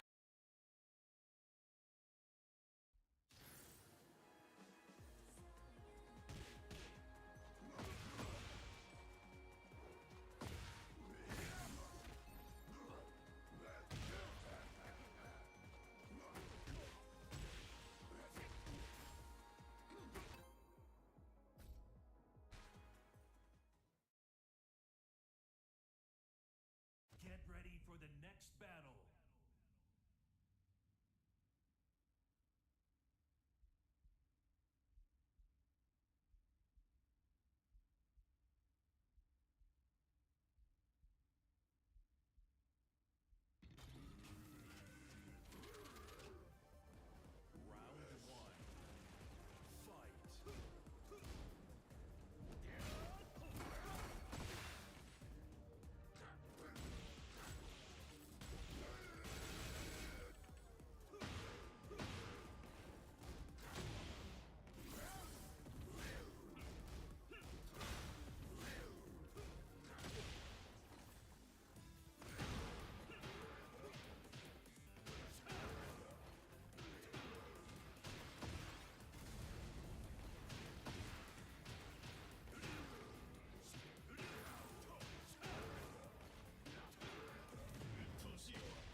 Creepy kid news. Creepy kid. That's like so old. Submitted by What is that from? Or where is Creepy that crawlers. Yeah, you're old. You're old. Is it before your time, Tiff? No, it's I remember in your creepy time. crawlers, but In Found You news, It happens a well, lot. like Showing people That's she was, already a if they fucking got weird situation. kidnapped. As well. he's really He does. Oh my god, that's good. No wonder I was slightly attracted to him. Like this. I was like, wow, he's kind of Does that attractive. look like him? Smiles like I don't know why. if Bart and Steve made a baby. Oh yeah, that's Steve's face. That's why I didn't say it. There was another part that I'm like, something's weird. I'm like, oh, from the nose up, I'm like, what's Steve? And then nose down, it's like, what was Bart? You know he has a big dick. But see, she's 16, but I feel like Asians from like Wait, 14? 16. She's 16. She Like, looks 9. from like 16 to 20 to like 50, you're the same face. She could pass for a 25-year-old or a 16-year-old Asian girl. Yeah. Yeah, she looks like that whole range. Yeah. So family, because she was 7. Yeah, so her apparently the mom leave whole 4 photo of her. Her face. So they planned it together to leave to Mexico. Here's another photo of her. And so they were gone for 12 days. I'm going on vacation. That's what her face says. Like she stole money from her mom. He stole $4,000 from his wife's account. Oh my god. To go take off to Mexico. Apparently he was like obsessed with her. Why Oh, would and- she be attracted to him? I don't know. Daddy issues. Daddy issues. Dad's been in China the whole True, time. true. Asian girls love white guys. And girls with absent fathers. Yep. Yeah. She looks happy in Mexico though. Best combination. Is that Mexico? I don't know if this is in Mexico. It'd be more rappers on the floor. I don't see the churro lady in the back, so. He also rented an apartment 4 blocks away from her home. And like that's Weird. That's probably like where they would meet up. him and his stuff. wife's money to rent an apartment. Yeah. And apparently he was like his obsession with Amy grew so much to the point where it affected him with his job and like he's been unemployed. Ew. Wow. Damn. I mean, like, He needs help. that's what happens when you get yellow fever. Yeah, you can't control it. Yup. What's the reverse of daddy issues when it's the older man that gets obsessed with like the Daughter issues? Yeah, Pedophile? daughter issues. Or a pedophile. I think it's just yeah. called a Pedophile. Yeah. But it's like she's a teenage. It's like not a kid where they're like. But he's been scouting since 8. Yes, and she was Yeah, 7 or that's the 8, gross. That's the weird part. And she looks like a little girl. Do you think it's one of I those mean, things? she's not like a voluptuous, developed young lady that looks like a woman. Yeah, but a lot of Asian women just stay kind of like with the same like little girl. That might be the voluptuous version of an Asian. Yeah, I've always had this idea in my head that any I mean, I'm not trying to single out Asian white dudes out there, but like white dudes that like Asian girls, I'm always thinking like you gotta have some sort of pedophilia in your head a little jokes bit. about that because we're friends with this couple that the girl is Vietnamese and she's tiny, like gotta be under 5 foot, like very tiny, like looks like 12. Like and when I went to Bali, I got her a pair of pants and I said, "Do you have like pants for like a 10-year-old?" and they fit perfectly on her. Oh, and shit. yeah, and she looks like 12, but she's like 36. And yeah, and the dude is like a tall white guy. He's like 6'2", lanky, like Right, and they want to hold on to that teenage girl for 30 years. Yeah. So Steve's always like, this should be illegal. That's awesome. That's dope. Trolling them, but yeah, they're great. That is weird. I mean, I think it could be more like I don't think it's so much that. I think it's more like Asian. You guys might disagree, but they have more of a like an inclusive, like nurturing, like Nurturing? Let me take care of my man. Really? Like Asian girls don't have that. I think most Asian More girls. so than white Yeah, girls. stereotypically they're a little bit more submissive. Than white girls? But not in the Western Hell, sense. why you think I'm with a white girl? They're like really strict with their kids, but they like will have dinner ready. Like they'll have they'll like have dinner ready and stuff, but they're like they'll come down on you. Yeah. They're fucking cold-hearted. They're crazy. That's where I got that. I feel like that's the stereotype. Outside, that's what they look like. Is these like docile, quiet, creatures, but then when you actually get with them, they fucking run shit. And they yell. They fuck you up. Like it's like Fuck you. it's like I think that's why you see all these old like mixed couples, and then like the white dad is like defeated. Yeah. The Asian fucking mom runs shit. Yeah. Right, They yeah. fucking run shit. That's true. So in this couple, like the girl is totally like the. Yeah, they're like, what did I get myself into? It's like, fuck. But he like likes it. He's like very just goes along with things. Shout out to you guys, Chad and V, if you're watching. Yeah, so they caught them in Mexico after there was an Amber Alert placed. He's for all eating smug. happy. What the fuck? He's like, that's right, I landed that. And that other cop is posing like he knows the picture was gonna get taken. He's like, let me look a little bit more jacked. He's flexing. Yeah, and then the Policía Federal. Yeah, so they Let me represent, fool. That fool doesn't look ashamed at all. Nah. I know. He's like I'm proud. a pedophile. And what? Yeah, so as of now, he's in Florida pending extradition to Pennsylvania. He will be arraigned on a felony charge of interference of the custody of a child.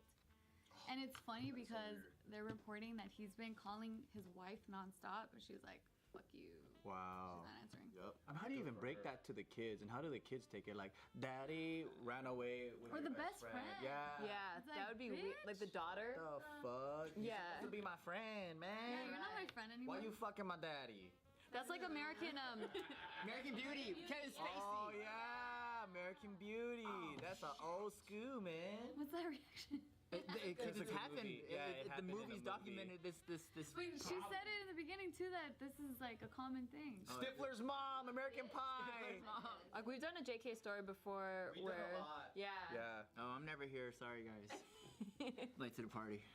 Nah, you're good. I think you have a normal reaction. We're all unfazed now. Yeah, We're like, that's so true. yeah, another one. It's still shocking Yeah. because it shouldn't happen, but it is. But it's so more common. it makes you think about how much more common it is than. I mean, so is murder, but it shouldn't happen, right? Yeah. Yeah.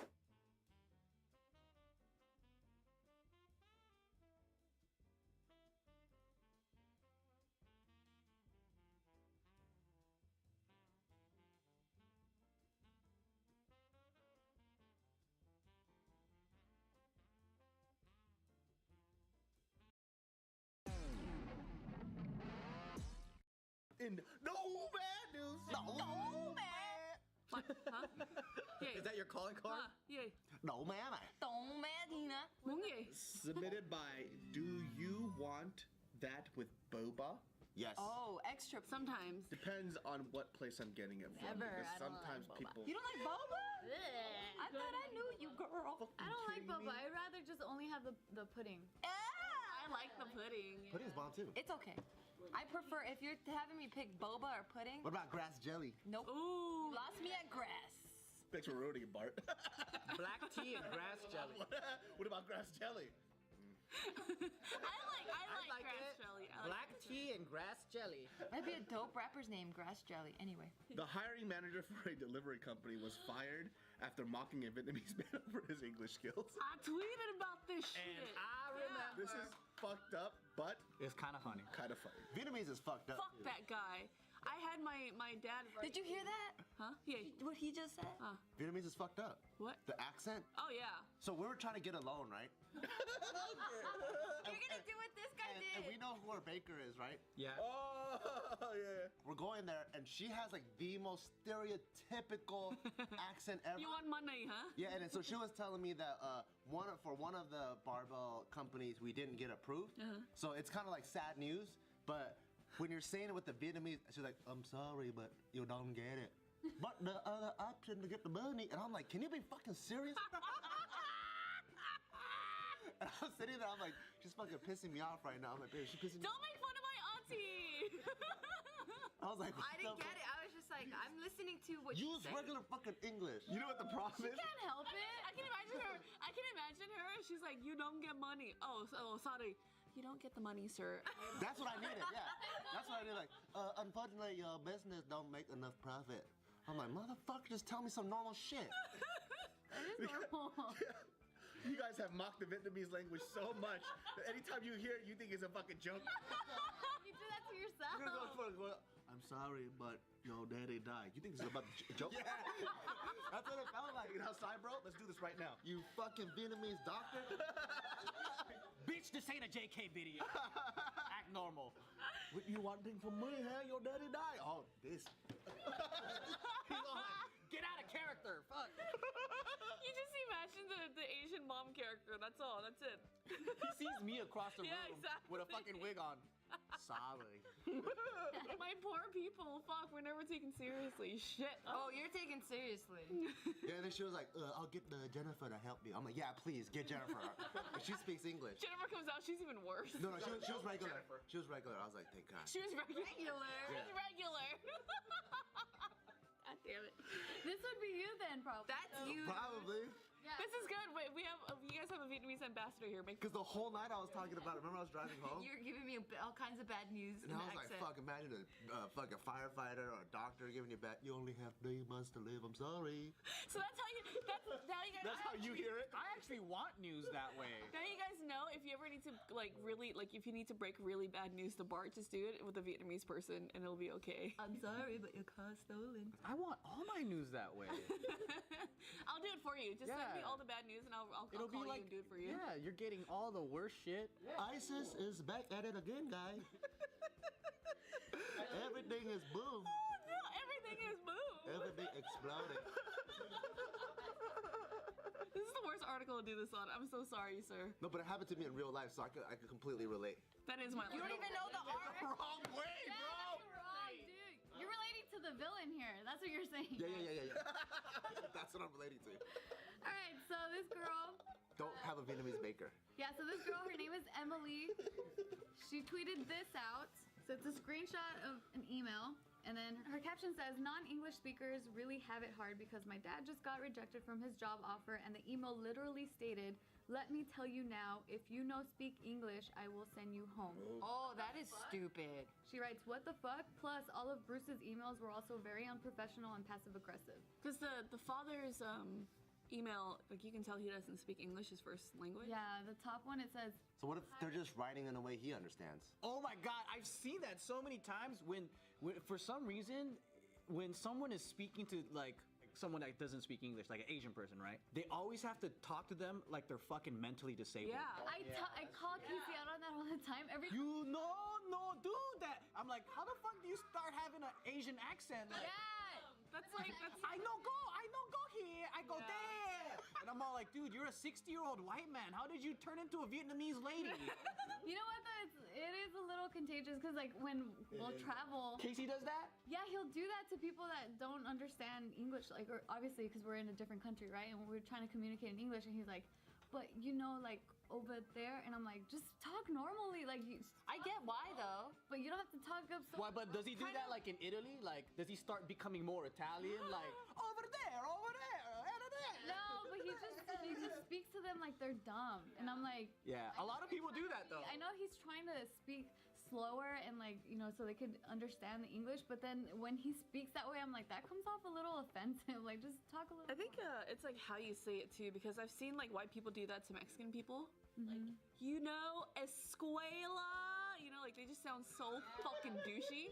If it comes off condescending, it's fucked up. Exactly. That's why they take out the filler words. Because they just need the main ones. Exactly. Like, I'm hungry, or like, hungry food. Like, I get it. It's like, it's that, and it's also, for some reason, when you don't speak English, people think you're deaf.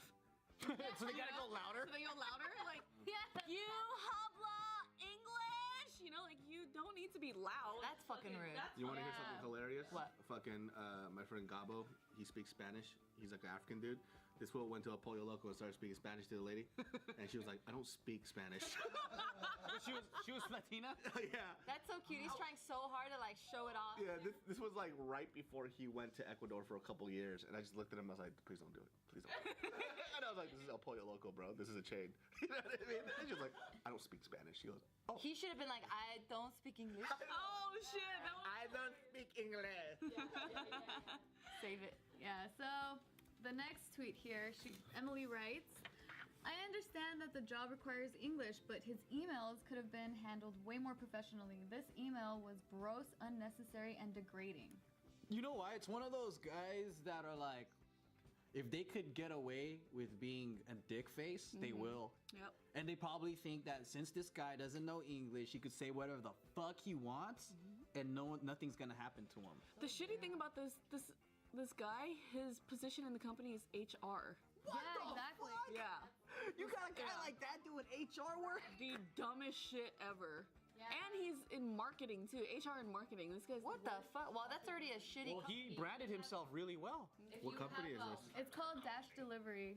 Dash delivery? Is that like a? Wait, so Delivery, so he's yeah. just asking to be a delivery guy? Well, I'm not sure exactly what position he's applying for, but it's for that company. So yeah, I'm assuming. If it's a delivery person, you need like perfect English. Yeah, right? What you do, you pick up and then you drop off. That's yeah. Not what the big deal, huh? Like what the fuck? I hate how good you are at my accent. It's so fucking ridiculous. Okay, what a big deal. Yeah, I don't get it. Why?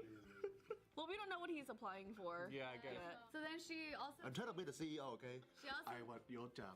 That photo broke my fucking heart. Yeah, a lot of people. Oh. She also tweeted this. It says, "My dad came up to me and asked in Chinese, what was that word you mentioned to me earlier? Oh, he's Chinese. Both. That's why they didn't hire me, because I'm bad at it." And then he wrote it down in the paper and it says grammar. So grammar is the reason why. So she wrote in the caption of this photo, "Update, my dad isn't that hurt. He just doesn't fully understand the concept of someone not hiring him for his lack of English. I'm just trying to teach English, man. What the hell? He has more experience. When he has more experience than most people." Well, what experience does he have? Well, he was working in a truck delivery service or company for many, many, many years, but then he ended up losing that job because he couldn't get a license in time. So that's why now, for the last 2 years, he's been applying everywhere. Wait, he did truck driving for many years, and then they told him out of nowhere get a license? No, apparently he couldn't get it in time. No, they said it was. I think he said it was like 13 years and he got laid off. No, because in the article they wrote that he needed a license, and then he couldn't obtain that license within a certain amount of time for some reason. So then that's why they. Some jobs are like that where they let you on the job first if you have experience, but you need to get the license within 3 months or 6 months. Oh, I think he was working for like 13 years or something. Yeah. It's like, it makes sense if you're like, well, we require you to understand English. Like, you need to be able to communicate with the customers or whatever. That's fine, but if you don't speak English, you cannot come here. Yeah. That's some fucked up shit. A lot of people were replying to the girl saying, that's illegal. Like, he can't discriminate. He can't discriminate like that. Like, that's straight up. Wait, they can't discriminate based on you not knowing English? Pretty much the way he handled it, he handled that situation. Yeah, that was clearly fucked up. Unprofessionally. There's a lawyer that tweeted back, said, "Hey, so I'm part of this law firm, blah blah blah. We're gonna be in contact with that company," and then she called him. Shit. Yeah, I have that tweet here too. Oh, I love it because you could totally tell that this person thought they can be a fucking dick face. They probably showed his friends inside. Yeah, he's like, hey, look at this fucker. You know? So then luckily there's a happy ending to the story. So she tweets this out. She says, "Best update. He got fired, y'all. I love everyone who shared this, liked this, read this article, etc. We no longer have to deal with this trash." And then it's just the email of the company just saying very generic things like, he was not. It doesn't reflect our company. I would love to see that guy do like a Uncle Sam vlog where he's like, so sad today. I tried to be a truck driver, man. Oh my God, not when they fired me. Oh, and then at the end, but good thing, because he got fired, motherfucker.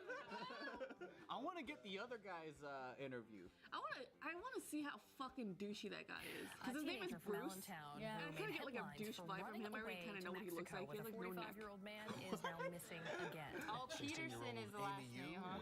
Well, no neck. I promise you that. What if he actually speaks like that? What if Bruce's English is all fucked up?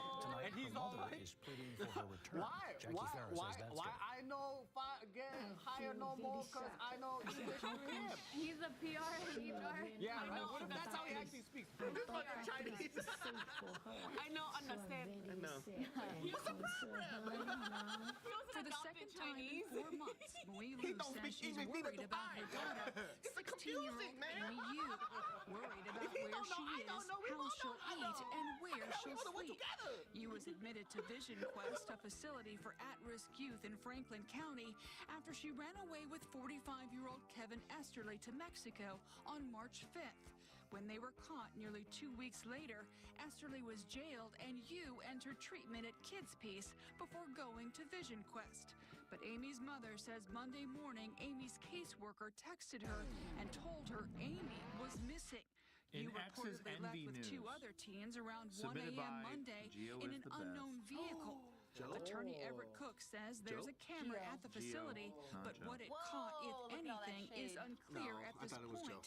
Cook says he and you will be talking to Vision Quest authorities But she could and have to like 1 out police of to get 1,000. more It's okay. information. Hey, I I'll don't take know it. I'm as we fucking sit here today desperate. what all the facts are. But obviously, mom, felt that daughter was being taken care of at least. Joe's ex-boyfriend Whether or accused not of there's going to be shooting a suit 4 there or people not, at a too car soon to wash tell, has but now we'll been look into pronounced it. dead. When Wait, can Amy you and say it one more Esterly time? were I in missed it all. Mexico, police say they A paid jealous attention to ex-boyfriend media accused of shooting reports. 4 people Lou at a car says she wash hopes that's has the now been case pronounced this dead. time. He killed himself. It's murder suicide. There's some positive in that. This is at a car wash, so they can clean up really nice. She can call me. Did you have all the They can get that business up and running. Tell real her quick. I really want you Maybe to know the new boyfriend works she's there. safe. I never thought of that. That's a great place if you're a Jackie hitman to kill Ferris, somebody. 69 If you're in new. the car wash, doesn't get much easier than that. Why? Because they're stuck in the car in the fucking car. Yeah, they can't get out. Yeah. If it's one of those auto car washes. You know in those movies, I love the sound that they put in. I don't even know if it's real. When the bullets go through like glass into the car, it's like. Oh, I love it. I love that sound. I also love the silencer sound because it sounds nothing like that in real life. Yeah. But it's like it doesn't sound like that in real life. What's it sound like in real life? Very Like a accurate. No, firecracker? I've never even heard of a silencer in real life. Neither have Oh, a silencer. Yeah. That's exactly right. Yeah, what You're does not that sound supposed like to. in real life? No, I shot some. You can't even hear it. I don't even know what it sounds like. It's just somebody shushing you. Shh. That's what it comes out. Shh, shh. And you're dead. This is the shooter. 28-year-old. Oh, Did he fuck. use that thing? Of course, they would show the picture with the biggest gun ever. Is he a military guy?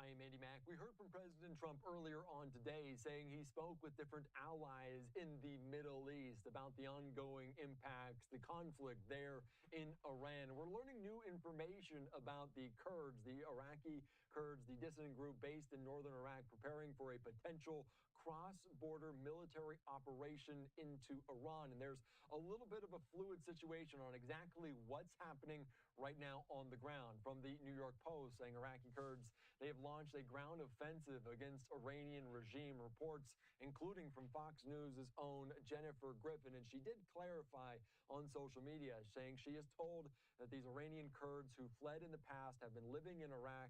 They have returned with the hopes of starting an uprising so that the people of Iran feel comfortable rising up against the remnants of the regime. U.S. officials confirmed to Fox News that thousands of Kurds have launched a ground offensive in Iran. They are crossing in from Iraq. There are conflicting reports tonight. We'll have more when we know. So let's get into this here on Live Now from Fox, exactly who the Kurds are and what's unfolding on the ground. Rejoined right now by Vice President of Policy for GINZA, Blaise Mistal. Blaise, thank you so much for joining us here on Live Now from Fox and talking about the Kurds on the ground. Who are they and how big of a development could this be? Yeah, good evening, Andy. It's good to be with you. This is really a potentially pivotal moment in this campaign, now in its 5th day against the Islamic Republic of Iran. The Kurds are the world's largest stateless group. They're an ethnic group. There's somewhere between 30 and 40 million of them. The majority of them live spread between 4 countries: Turkey, Iraq, Syria, and Iran. Of that 30 to 40 million, there's maybe about 8 or 10 million that live inside of Iran, predominantly in Western Iran and the regions bordering northern Iraq. And they're a group that has long been denied not just a state being ruled by others, but is often oppressed, deprived the right to have their identity, to use their own language in schools or in teaching their kids. And so it's often a group that has tried to fight in various ways to get at least rights, if not independence. And that has worked better in some cases, worse in others. And the tactics they use are sometimes problematic. In Turkey, there's the PKK, which is a U.S. designated terrorist group, which for 40 years waged an insurgency against the Turkish state. They have now laid down their arms, and that might be resolved. In Iraq, they've actually been a great partner to the United States ever since the 2003 invasion.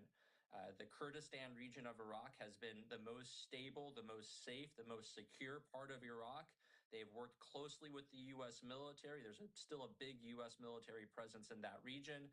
They've developed oil resources, and that's really the success story of Iraq right there in northern Kurdistan. And of course, in Syria, the Kurds were a big part of the success in defeating ISIS. Both in Iraq and in Syria, it was Syrian Kurdish forces partnered with the U.S. That went in and overthrew the Islamic State Caliphate. And so they've worked closely with the U.S. in the past. They have a track record of being able not only to fight, but to establish governance, be stable, be safe, be secure.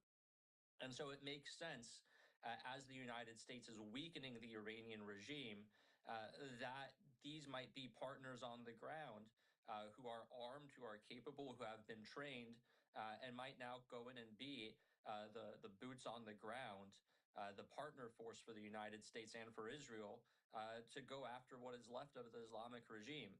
There are, of course, serious risks here, and it is a move that has to be thought through carefully.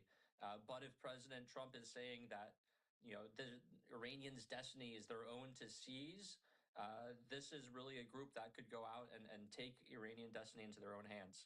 I know we talk about a risk in just a little bit, but you mentioned just as the United States and Israel in that collaboration, cutting the head off the snake, the supreme leader, the Ayatollah, and several layers of those in the IRGC. So scattered leadership in Iran. How well organized are the Kurds? You spoke to the kind of amount there are. How well organized are they for an uprising?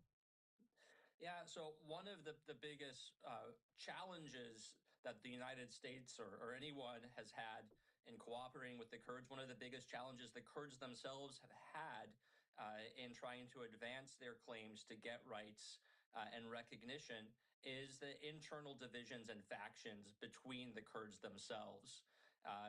In Iraqi Kurdistan, there are two main parties that often squabble, but it's their ability to work together that has seen the Iraqi Kurdistan region flourish. In Iran, and the Iranian groups that have moved into Iraq to be safe there, there's been numerous different Iranian factions with different ideological perspectives and ideas about how to fight the Islamic Republic and what they want to see accomplished. But a big step forward happened last week, which is enabling this cooperation now, which is 5 of those groups got together and formed a coalition. They signed a joint document saying, we will work together. We want to liberate our people. We want to work towards rights for Iranian Kurds, but we also want to work towards rights and freedom for all Iranians. So they put to rest any ideas that they might be separatists, that they might be trying to carve out an independent Kurdistan. They do want rights, but they want that within a greater democratic and free Iran, which is why they might be the right spearhead to begin this process of toppling what is left of the Islamic Republic. You did a great job of explaining what the Kurdish region is, because it spans different nations in that, and obviously over the borders of Iran, Iraq, Syria, other nations there into Turkey as well. They talk about this border crossing, and there's a little bit of controversy on exactly if that border crossing took place. Why is that important? If they cross the border, does it signal the uprising is happening?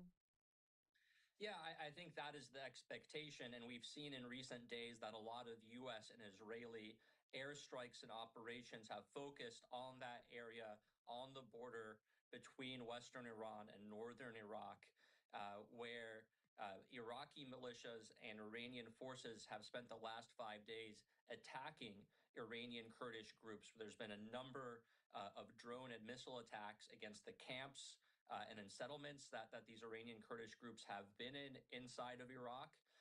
And so we've seen the U.S. and Israel try to tamp those attacks down and create the conditions for hopefully this coalition of armed Iranian Kurdish groups to go into some of these Iranian cities and push out the regime forces that are there and hopefully start setting up areas of Iran that are free of Islamic Republic influence. And that can be a signal to Iranians elsewhere in Tehran and Mashhad and other parts of Iran that this is really happening and that they too can seize their own destiny. And hopefully it will be the first domino in what is a series that falls and ends with the Islamic Republic being consigned to the dust heap of history. And President Trump has spoken to Kurdish leaders, has spoken to different allies, which you might imagine happens as this conflict kind of grows on, just making sure we're in communication with all of these countries. You mentioned, though, risk. What risks are out there for the United States, but also the Kurds if this develops? Yeah, so I mean, there's obviously huge risk that is being taken on by these Kurds themselves, who are willing to stand up to the Iranian regime. You know, they're going against a better armed force. They're probably still outnumbered, and so they're taking on significant personal risk, as they did in Iraq and Syria when they fought the Islamic State, leading to the death of something like 12,000 Kurdish fighters. But that's clearly a risk that they're willing to take. And so that's, I think, why it's important that the U.S. and Israel have tried to clear out some of those Iranian forces on the border and hopefully continue to provide them cover and supply them with weapons as they move into Iran, if and when that happens. But there's also political risk here, precisely because of sensitivities about the Kurds' long history and trying to carve out some form of independence, and the sensitivities of states around the region that don't want to lose sovereignty, don't want to see a Kurdish state emerge. And so I think it's going to be incredibly important to balance support for Iranian Kurds by President Trump with making clear what their objectives are, not an independent Kurdistan, but a free Iran, and reassuring regional partners, particularly Turkey, which has invaded Syria in the past because of concerns about the Kurds, as well as Iraqi Kurdish leaders about what is happening and sort of the guardrails that the U.S. will put in place to ensure that this is about having a free Iran and not an independent Kurdistan necessarily. So balancing those risks of supporting the Kurds, making sure that the personal risks they're taking for their safety in fighting Iran is covered, but also addressing sort of the regional political dynamics and reassuring leaders that this is not going to spiral out of control. It's going to be a very delicate balance going forward. You mentioned support there for the Kurds, and what does that potentially look like for the United States? They could necessarily be the boots on the ground, but is it the United States providing weaponry, arms for the Kurds? Is it them being alongside them? How might that envision itself? Yeah, I don't think it's clear. You know, the model that we had in Iraq and Syria in fighting the Islamic State was very much a model of U.S. forces on the ground providing intelligence, cover fire, support, and training for the Kurds. We were not necessarily the ones doing the fighting. The front lines were the Kurdish forces, but we were a step behind them, helping organize that campaign. We call that fighting by, with, and through our local partners. It doesn't appear, at least for now, that that is what the United States is going to be doing. It seems that there is contact between the United States intelligence community, the CIA, and some of these Kurdish groups. I'm sure they're providing them intelligence on where Iranian forces are. Hopefully, they're providing them weapons so that they are well equipped to confront Iranian forces. And there has been air cover, or at least airstrikes, to pave the way for these Iranian Kurds to go back into Iran. Whether it proceeds beyond that, I think, remains to be seen and remains to be determined.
What is going on, SB family? We are back at it again with another but Versace.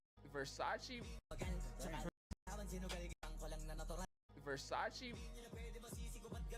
Ginaganapan ko lang na natural. Tsaka inagapan ko na makutal. Nilawan sinugal ginapang minahal. Tagal ang natutunong ko rin tumagal. fast. Got it. He got moving fast. What the fuck? Hold on. So long as I far away, I'm gonna shake my head. I can never follow those who believe it. I can't allow for me not to get enough. The ears in this still. Shouldn't even know. That nigga say some shit though. Salivating to my weekend.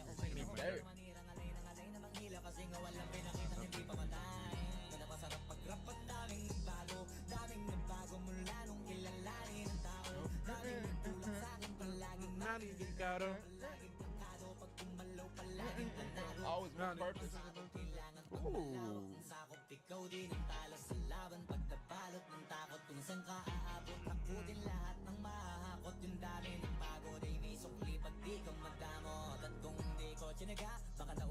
Get it now?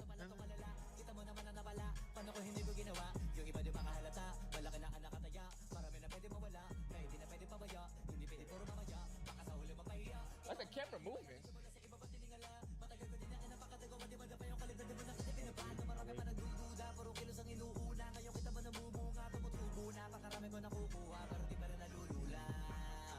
Ooh.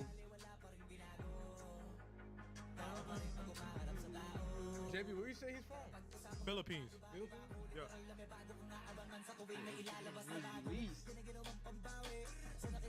Golly.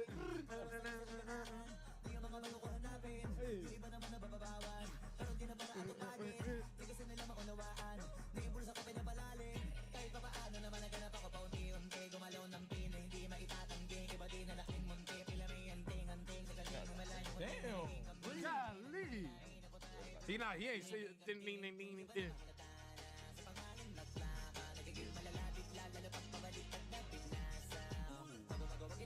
That gimbal work.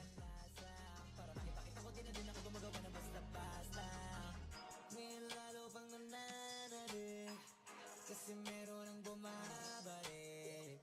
Gagawin ko pa rin ang gagawin. Ngayon saan pa kaya ko neto dadalhin?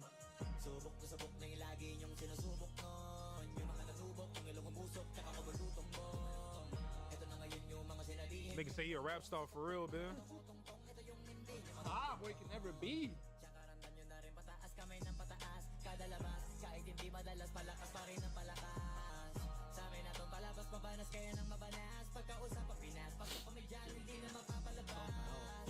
Huwag ka na magtaka ba't nangyari at papano. Kasi kitang-kita nyo naman malinaw basta ano. Sarili na lang ang tinatalo. Oo, wala nang iba halata kasi nanong yung uso na iba. O di ba yung iba na bura.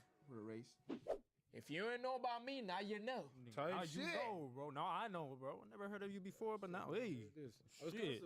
I ain't gonna lie, I was kind of surprised at first, but like, cause like, bro, he kept running the beat, and I was just trying to catch up for real. You feel me? But as he kept going, you know, I started to catch on a little bit more. Like, all right, he really just talking this shit for real. You feel me? For real. But yeah, hey, I'm exposing something new for the first time. You feel me? So hey. Yeah, that flow was crazy, bro. The fact that he kept it up for the whole song. I don't know how you perform that type of song, honestly. That's like a lot. I want to see a live performance. Nah, for real. If y'all got one, bro, let us know, bro. Slide. You know what I'm saying? See why he got 100 M's, man. Damn, bro. She got 100 M's, bro. Shit, only thing I gotta say, Flo G came through with Rap Star and it was a banger. And we will catch you on the next one. Peace.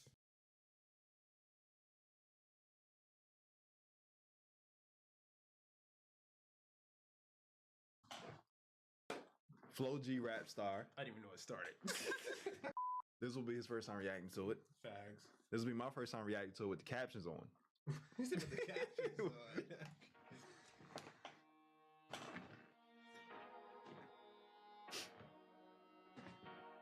Philippines. Oh, he from Philippines too? Oh, they coming out. They talented. They too talented, to be honest, with music. Get some of that talent than me. Mm-hmm. Rapping or singing, I ain't complaining. I'll take one of them. Exactly.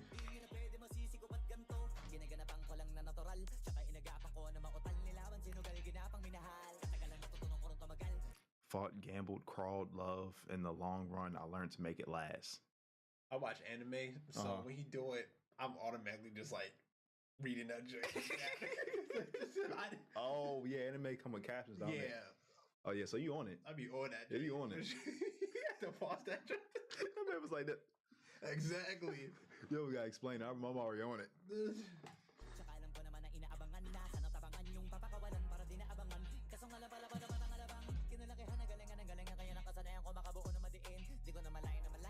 He might be faster than Eminem. Yeah, he mad fast. This is kind of hard to keep up with sometimes. Damn. Flow crazy.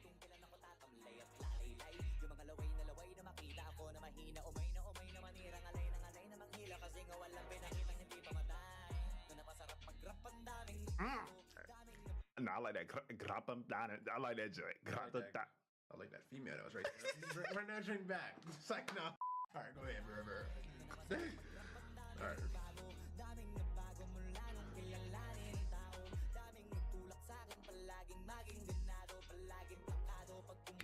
Flow change coming. Okay.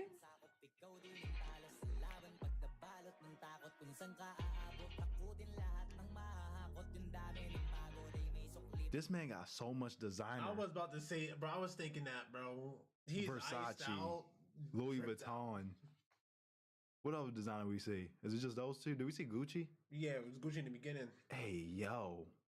How much was this video? Just his outfits. Exactly. I bet it was over 10,000. Had to be. Just his outfits. These glasses at least 2,000 That plus. thing probably had like 50,000. Probably more than over. I bet over 100,000. All that stuff, bro. Plus the video. That's insane. That's what happens when you're from the Philippines. And the video's not too crazy. Exactly. His clothing is crazier. Man, look at his braids. That's exactly the belt. God. This flow dumb though. It is.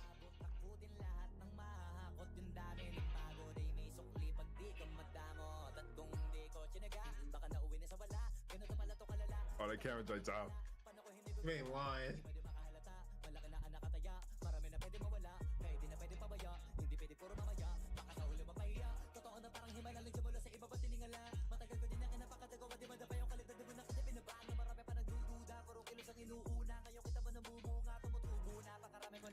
Now you see that I'm barren for growing. I'm getting a lot, but I'm still not overwhelmed.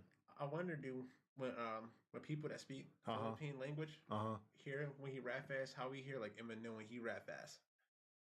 I don't know. Like, can you understand every word he's saying? That's a good question. I don't know, bro. I heard something from the comments. Like all these people are from Philippines, but some people from Philippines can't even understand people that rap and sing from Philippines. I can't understand some of the rappers nowadays. So like, that's what the Philippines was saying. for real. Yeah, some of them can't understand some of them, but they still listen to him. I'm like, dang. Exactly. He hard though. The only person we like can't really understand is like people that got like slang words or Eminem when he rap too fast. That's about it. Like when he did Rap God, I was like, what? Man said something I'm gonna do when I'm you something I gotta do to get to you. And they made a rapper say anything and shake his record say that. I'm like, God, calm down, bro.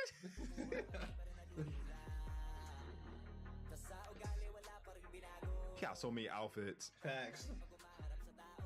He got designer glasses every.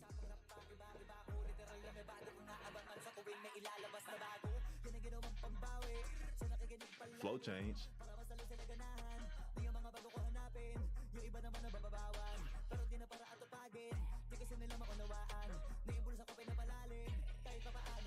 Everything iced out. For real.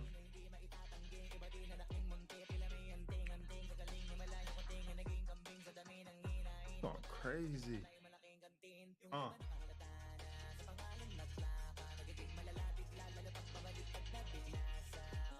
That was tough.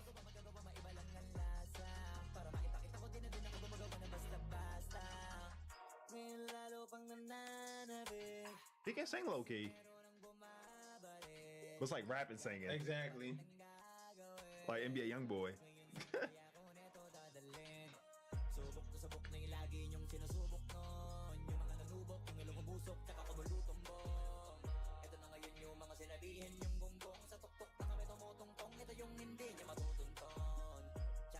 Those is boys. Facts.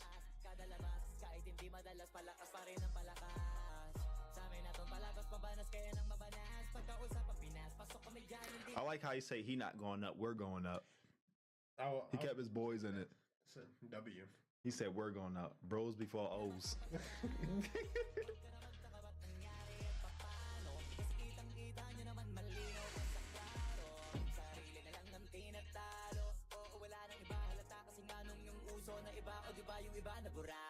Yeah. That was clean. Definitely one of the best rappers in Philippines. That was clean. His flow's insane. He definitely got that speed like Eminem, but you got that speed in his own language. That's hard too. The stamina you gotta have for that is crazy. I would run out of breath. And the cameraman, bro, ups to him. Dub cameraman. Dub cameraman. Unless it was like a little robotic one. Exactly. But dub cameraman. Hey, like this one's probably robotic. Gotta be. Yeah, because going upside down like that. It's clean. Too clean to be a human. Dang, bro. Flo G rap star. What you think about that? That was hard. I messed with that. His group got songs too. Oh, this whole entire group? Whole group got songs. W. And the group songs get more views than just Flo G by itself. That was like one group song. But that was hard. Solo sound. That joint was tough. That was my first time with the captions on. He was actually going crazy with the bars. I was actually looking at them joints. He was going crazy. He was. I'm like, that dang. That didn't go by fast too. I had to be like, hold up, let me lock in real quick. I watched the anime, so I'm ready. National everywhere, everywhere. By the way, you guys like my outfit or what? So listen, bro. Today somebody asked me. I see like almost. I saw a couple people asking me to react to a rapper named Flo G, and the song is called Rapster. So we know when I actually saw the name like Rapster, I thought that was a Polo G song. You know Polo G, Flo G.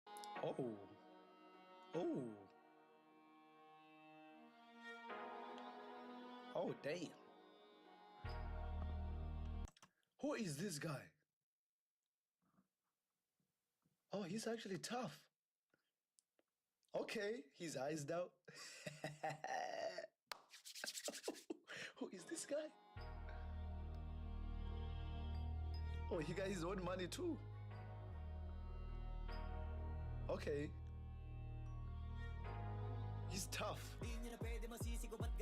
Ginaganapan ko lang na natural, tsaka inagapan ko na mautal nilawan sinugal ginapang minahal. Katagalan natutunan ko rin tumagal, tsaka alam ko naman na inaabangan na sana tabangan yung papakawalan para. Huh?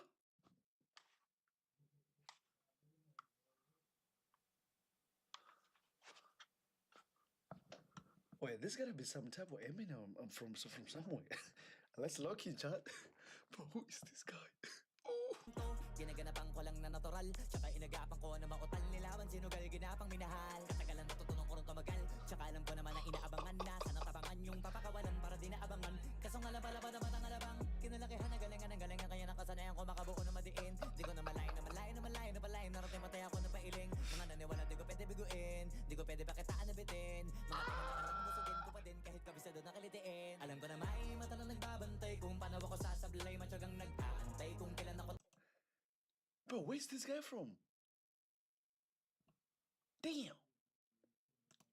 Are these Bugatti glasses? I didn't even know Bugatti has glasses, bro. Damn. Oh yeah. This guy we actually have to lock in. All right, let me actually go back and put a like. And subscribe too. Damn.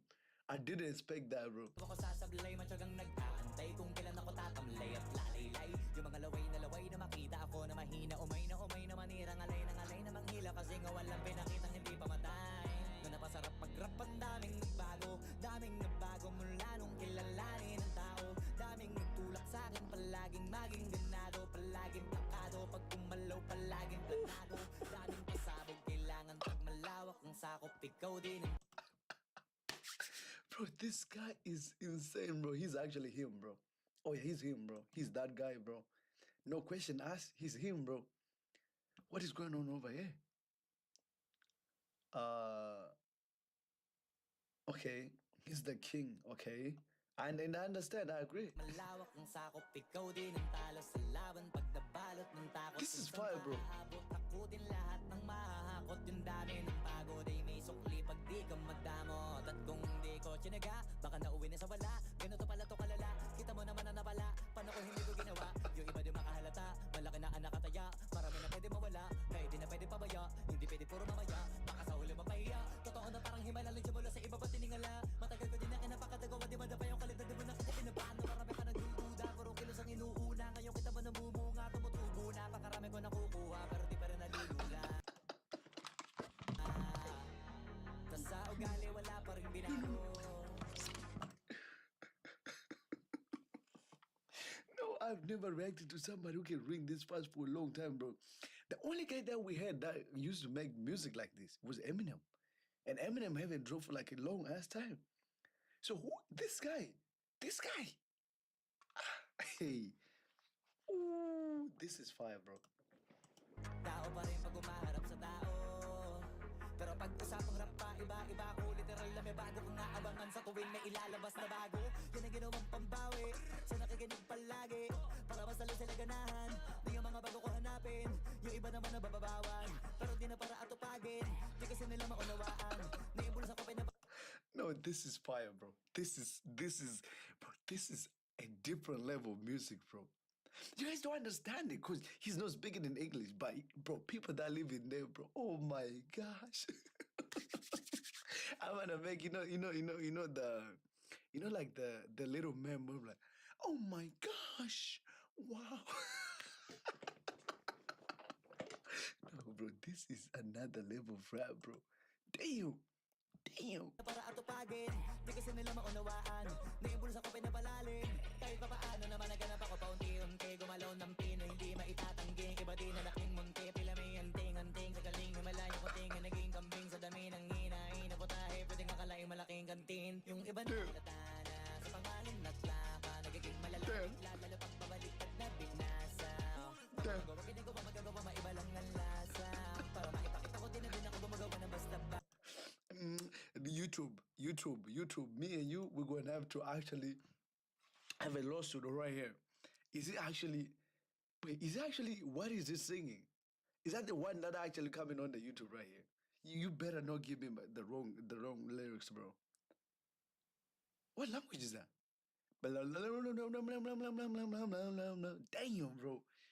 How could somebody be able to speak this fast, bro? To actually sing this fast like this?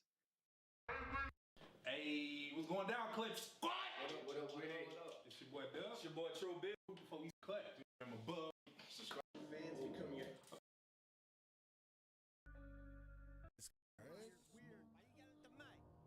Rihanna just hit. But she contacted him? Oh. Alright. On a text. Last night I left hickeys on her neck. Wait, you just dissed me? I'm perplexed. Insult me in a line, compliment me on the next. Damn. I'm really sorry. Yep. His whole song was a literal compliment fest, right? He was basically a fluffer.